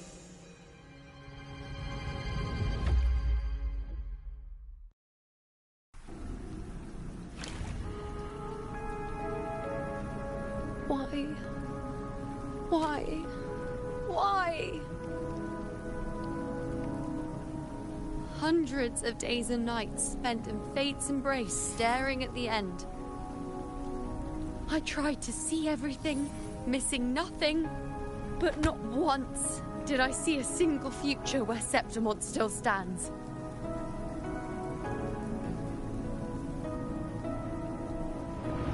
So this is the answer you give me.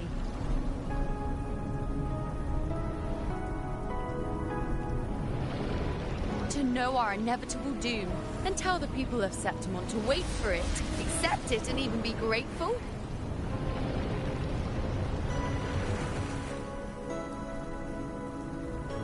Priestess, what more do you hope to achieve? Priestess, what more can you do? Haven't you already seen it all, plain as day? Haven't you seen it countless times already? Haven't you already viewed the answer? Yes, I saw it. A clear, undeniable future. I know. All I need to do is convince myself this is the final answer.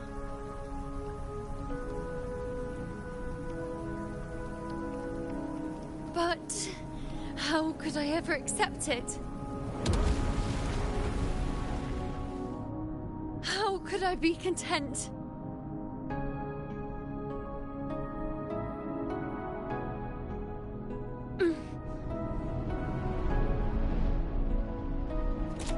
With our very existence being denied like this.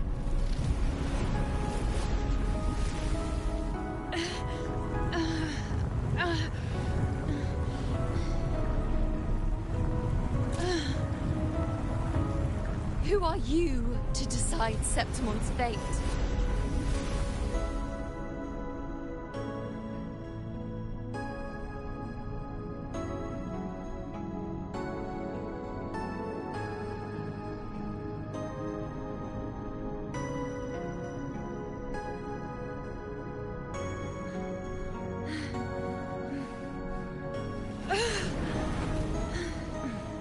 Certainty is just the narrow boundary fate sets for us. The immeasurable, the free. That is where our dignity lies.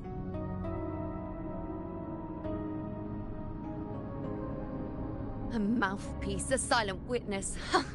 If this is what you expect of me.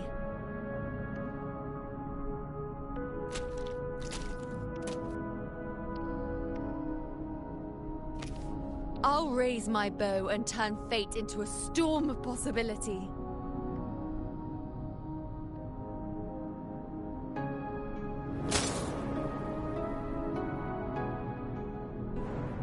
If, just once, I can prove you are not fixed, then will this so-called end even...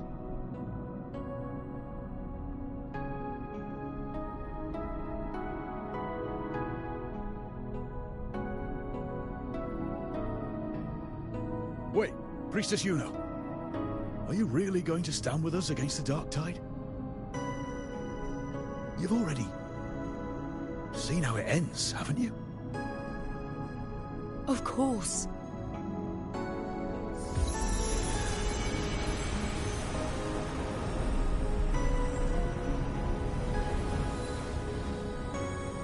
I'm doing this because it's what I want.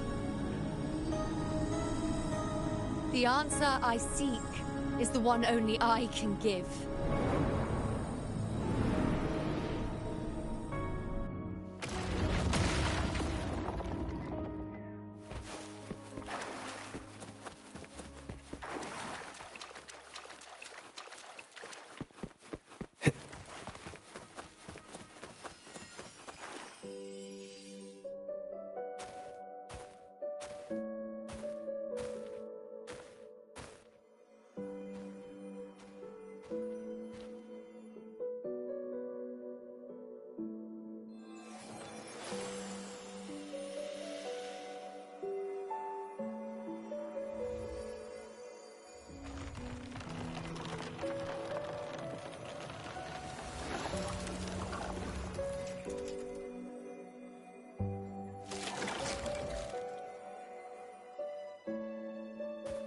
The Lenaran bows have grown strong.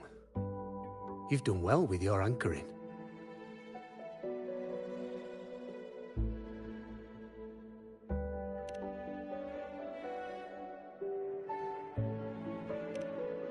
Look at you. A mortal from the real world stumbling into chaos. What else would you be here for, if not to take something back with you? Also, with that thing on your wrist there, isn't it clear? That's how she's been connected to you all this time. Only anchoring explains that. As for your second question, that's even stranger. Along the way, you met priestesses, gladiators, and many others chasing prophecies. Did you ever stop to wonder who they were?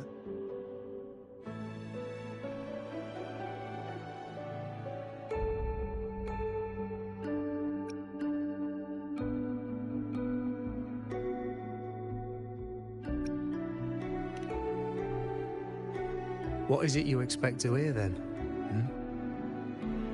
I'm a blacksmith. Long dead.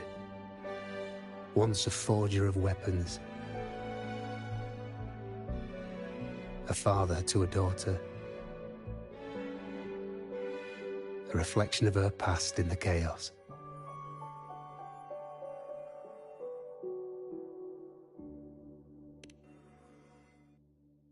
Aye. But just like the question of who I am, that's not the point. What matters isn't me, but you. Isn't that right? You noticed, didn't you? The more you rested near the Lunarum boughs, the more memories and connections manifested into reality.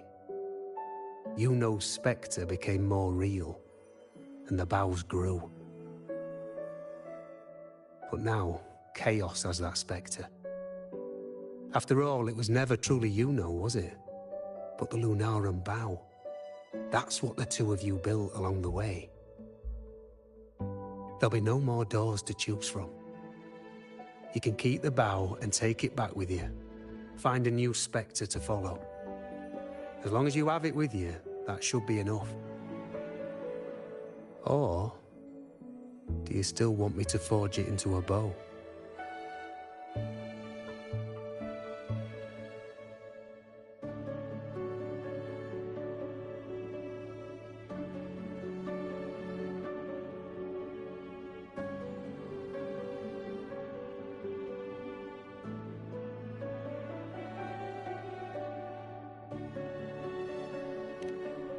We were gathering Lunarum boughs to forge the bow.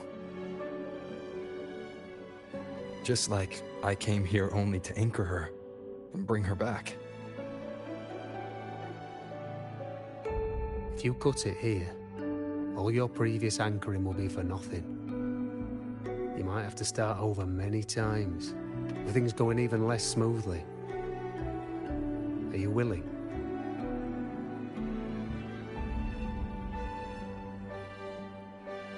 Not to mention being trapped in chaos for so long. There's a chance she's already forgotten her will to fight. Are you sure you want to throw away all the certainty you've built just to gamble on a possibility?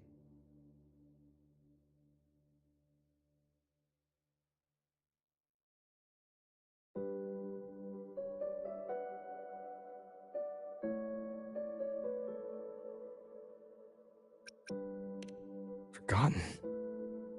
To fight? I don't know who you think she is. But the Yuno I know is not someone to give in so easily. She promised we'd meet at the end. As long as Yuno needs a bow, I'll be the one to carry it for her. I always thought you followed the light's guidance. Now I see you reached this point because the light followed you.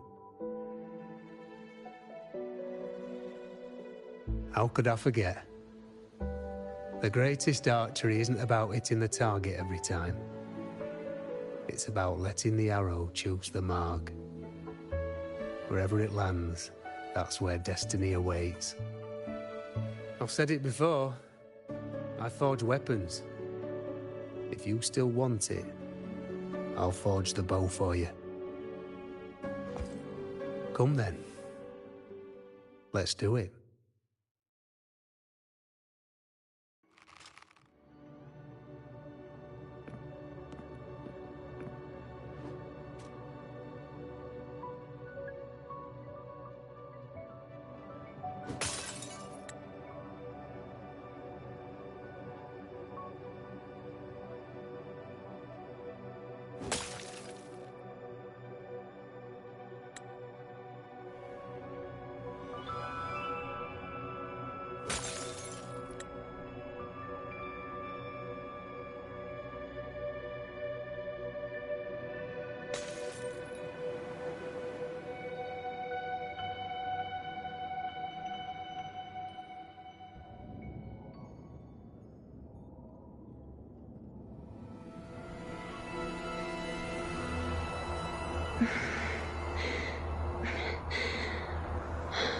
This is...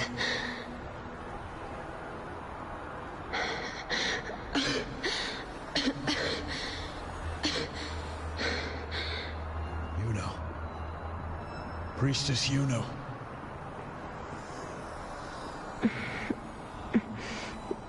This again. My head spinning, my arms and legs. It's like I'm underwater. So heavy.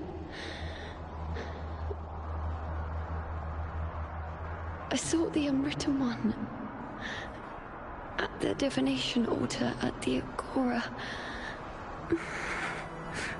And then... Go back, Priestess Yuno.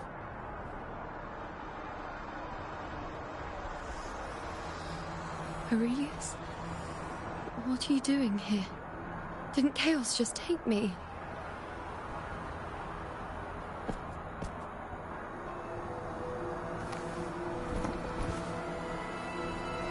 This place must be where I gave my last prophecy 3 years ago. At the end of the spring basin where the dark tide surged.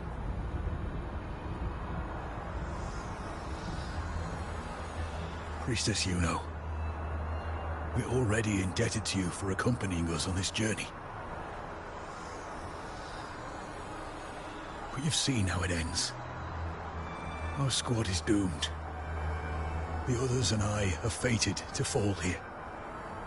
There's no need for you to risk your own life any longer. Return to Tetragon Temple. That's where you should be. I too will go where I should be.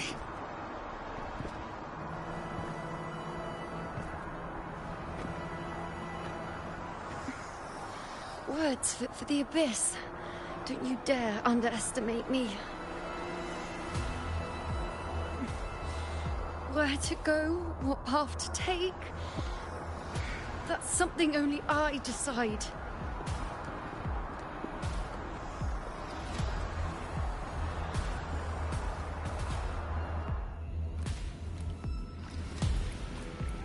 Keep up!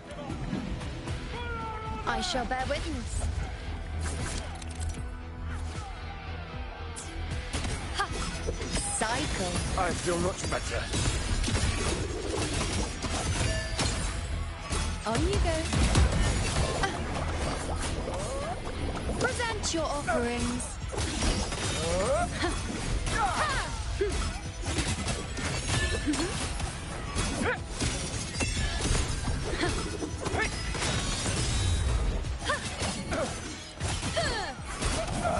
I am the moon.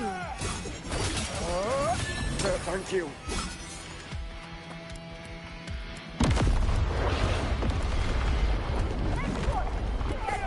I shall bear witness. On you go. Bow before me.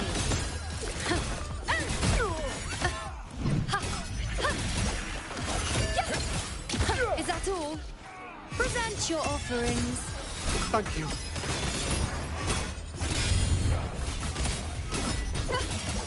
Bow before me. On you go.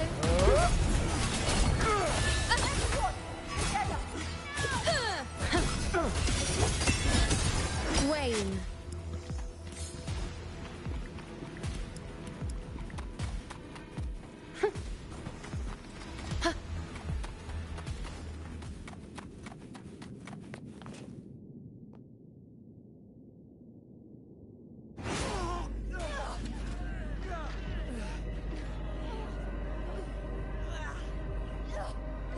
Cowardly, blighted bastards. Always hiding in the dark tide.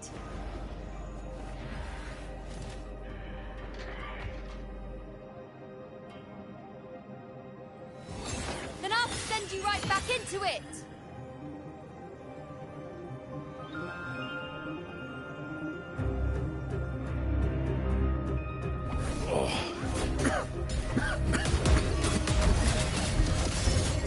Priestess Yuno. Thank you. You and all of us. Done well. I will not let you fall. This is pure torture. How can I let it end like this again?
Again, as always.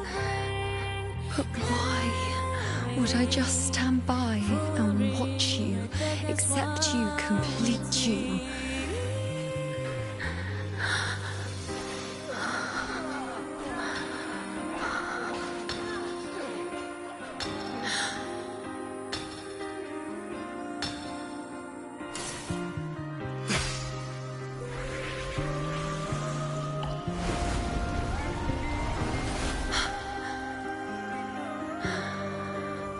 No.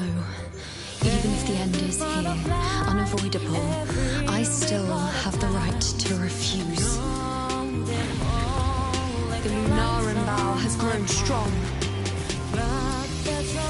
From now on, I need no one's guidance. Because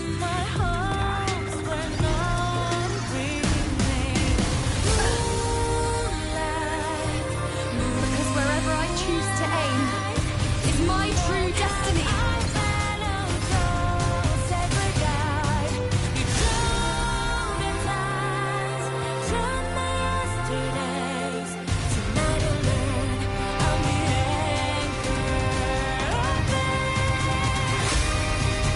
Look closely.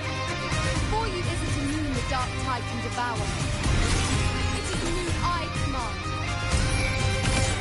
I made myself guarantee you will answer to me. No escape, no retreat, no way out. Be my friend. On you go.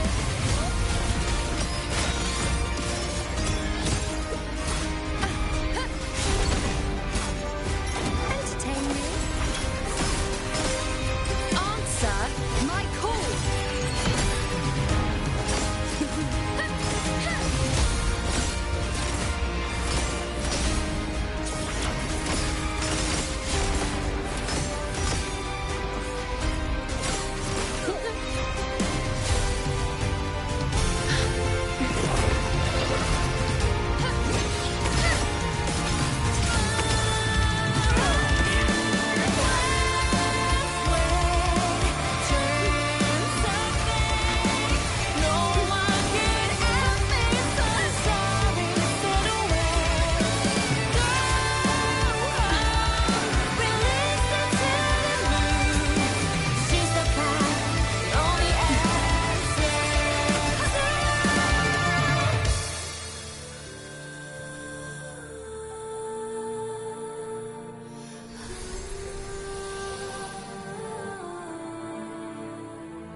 I told you. I'd rewrite the ending you changed.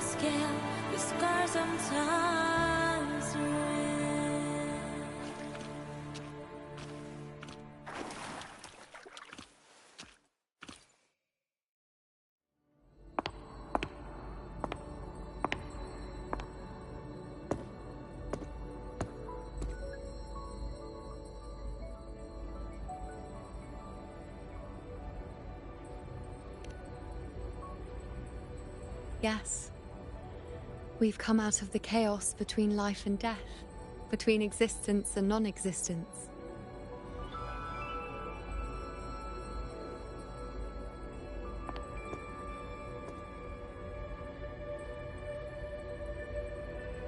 There aren't any guiding traces, no visions of fate's hand. It's just you and me and our own grasp on what's to come. Compared to before, now what we see is...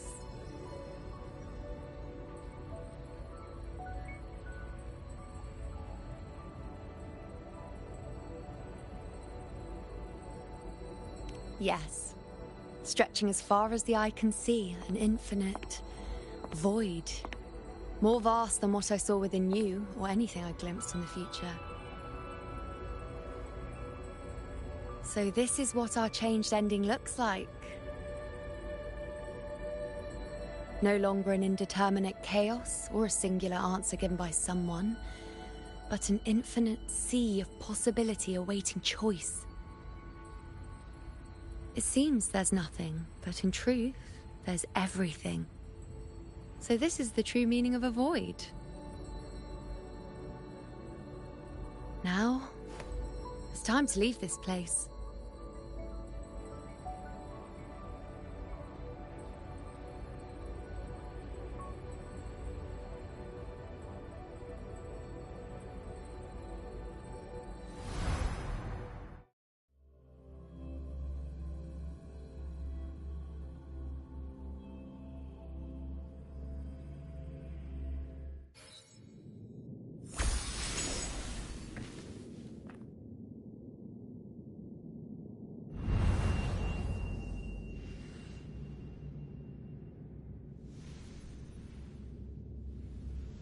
Wait. Why is it only me?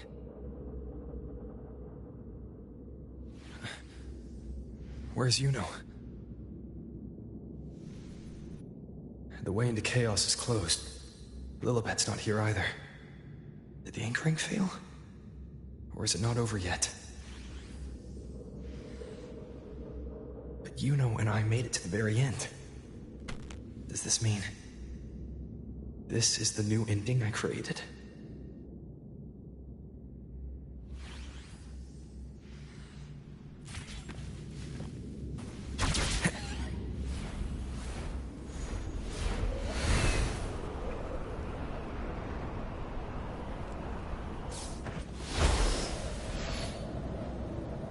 And you, unwritten one?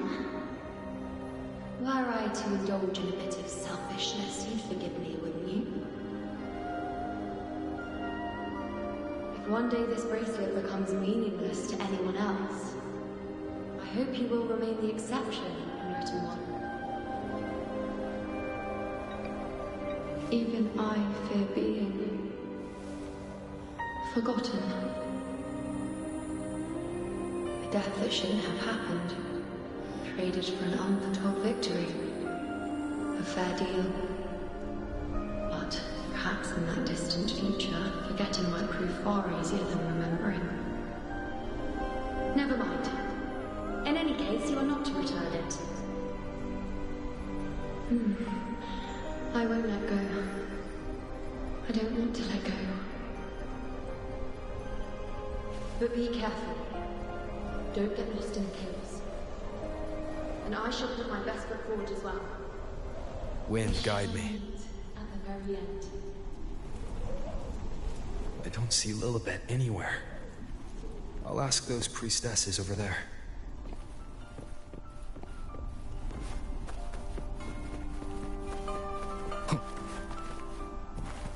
Don't you think it's odd?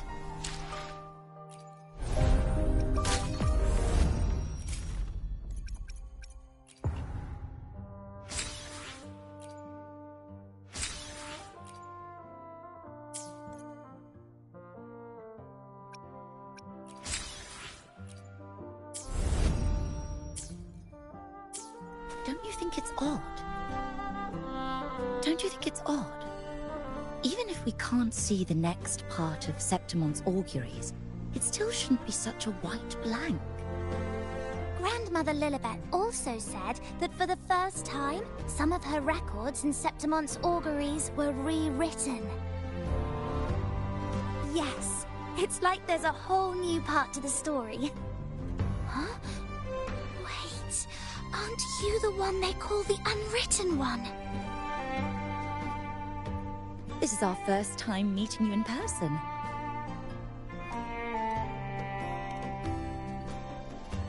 She returned not long ago. But she was here just now. Oh, I think I know where she went. Underground. I don't know why, but things just keep happening today. Apparently, that Ovidius, locked up below, overheard the priestesses talking about some prophecy and escaped. Just like that. I think Lilibet must have gone to handle the situation. No, that's not it. Ovidius wasn't being locked up. He chose to stay here. If he wanted to leave, Lilibet wouldn't worry about him. I think she was called away to the celebration. Ah, yes. I saw a girl with 2 blue, or was it black, ponytails. Grandmother Lilibet went to the celebration with her. Ah, that makes sense. It must have started by now, then. Before the oration ends, Lilibet would definitely need to be... Do you know... You know? I don't think I've heard that name before. Do you mean that's the girl we're talking about? Apologies. I didn't have a good look at her. We've only just become priestesses. There is much we still don't know about this land. Maybe she was Yuno. If it's important, perhaps you might try looking for her at the celebration. It's odd.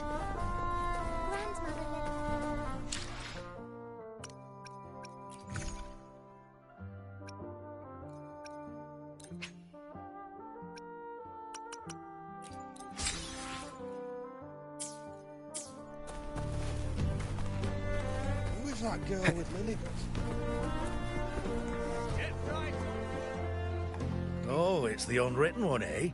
How have you been holding up? Since you've kept your distance from the dark tide, how are things? The bow, the girl, those daydreams of yours get any better?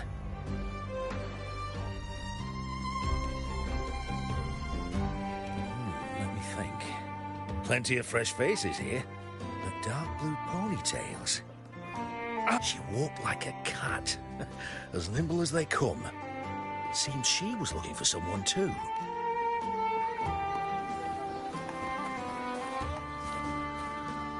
Drinks, fine food, orations, rose bearers milling about. Yes, everything is just perfect. Oh, unwritten one. I was just saying how the celebration is nearing its most glorious part. Or would you like me to recommend another?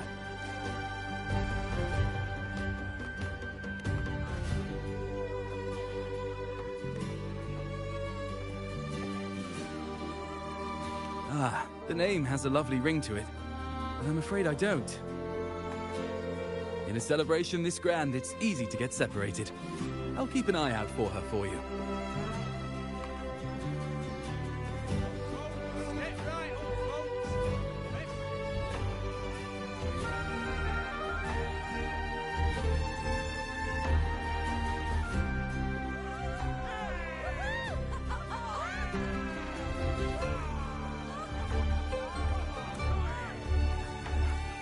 Come on over, toast! Let's drink till we drop!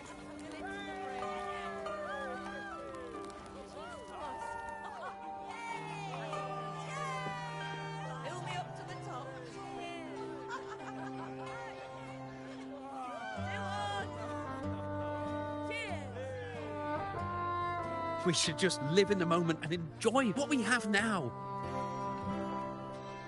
That's more like it.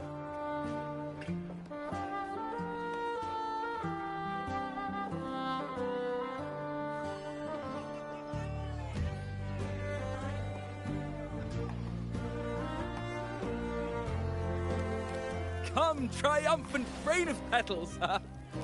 Make it even grander!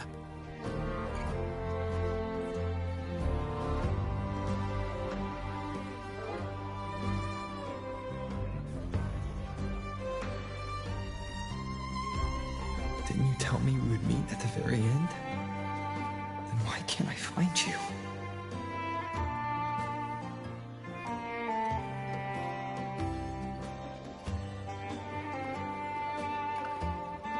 hear your voice from a distance. You know, you know! Wasn't that it?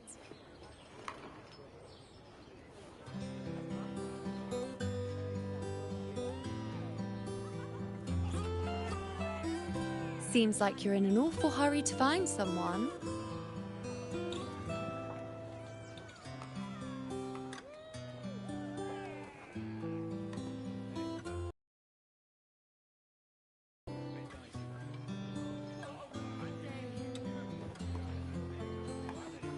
I thought you'd like this, us slipping back into our old familiar rhythm. Now you know I'm still me, and yes, I really am back.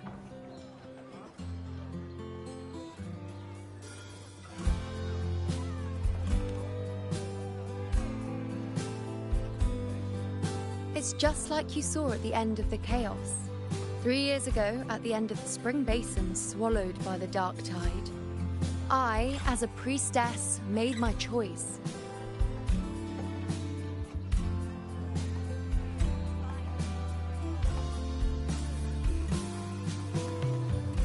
I was so done with just being dragged along by the moon's whims. So I defied fate, severed the path, and became the arrow that struck at destiny itself. After that, I lost the ability to see clear visions of the future. But in return, I gained the power to anchor the Dark Tide's creations. With that, the last prophecy I saw changed slightly. In a squad doomed to fall, one survived. Aurelius.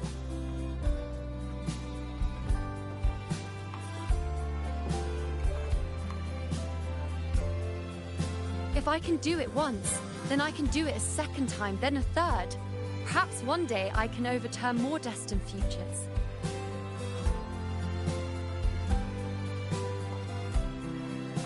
Since fate didn't prepare a hero of heroes, we decided to eliminate the need for one by taking on the disaster at its source, the Sovereign and the Paradise.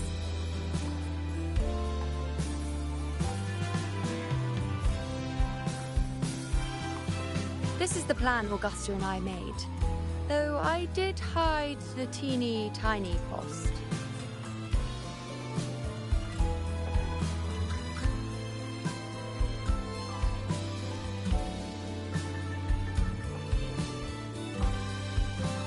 Anyway, all the Septimontians who were supposed to die are still alive. The end I once foresaw has changed. The meaning of this has already transcended my own existence.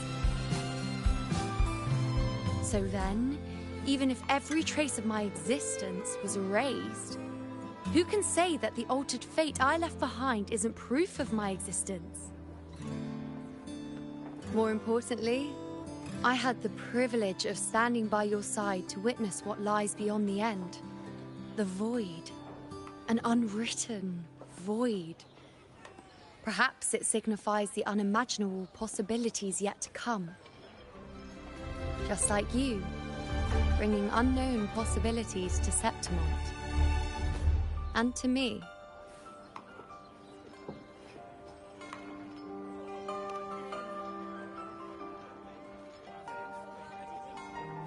Why? Sacrificing myself? Or just trying something I'm not sure about?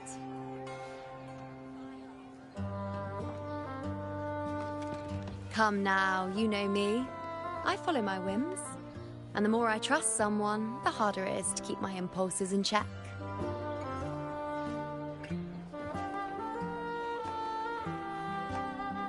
I'm not one to make promises I can't keep. But I'll promise you this. If there is a next time, you'll be the first to know.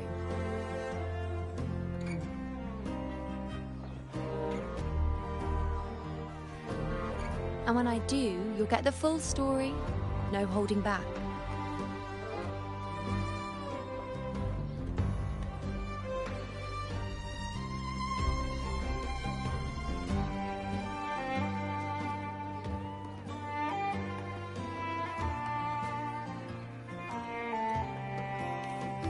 I've run into a few friends since being back. Not one of them recognized me. Guess the memory of the you-know they once knew is just The price we had to pay. But at least, you still remember me. You pulled me from the chaos and brought me back to existence. That's enough. Oh, I'm certain Augusta and I, along with the rest of them, will be thick as thieves again, this time creating new futures. You really shouldn't underestimate my charm.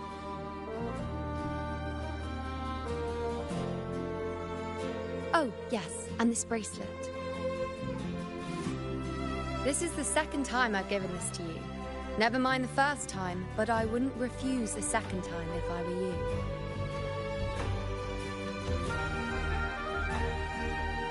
Being the second time means there's been a change. Now it's a testament to our secret little interaction. I've anchored the world, and you've anchored me.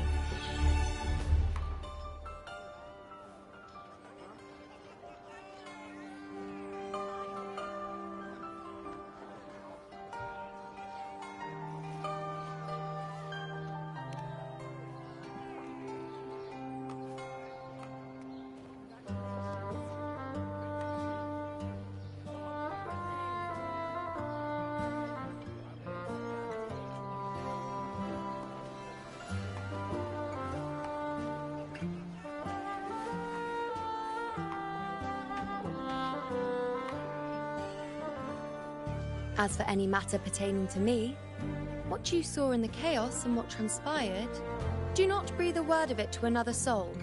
Understand?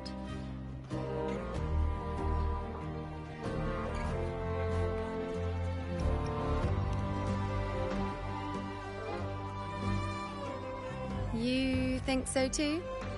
Okay, good. I'm most relieved. Well, then again, this is a perfect opportunity to start anew.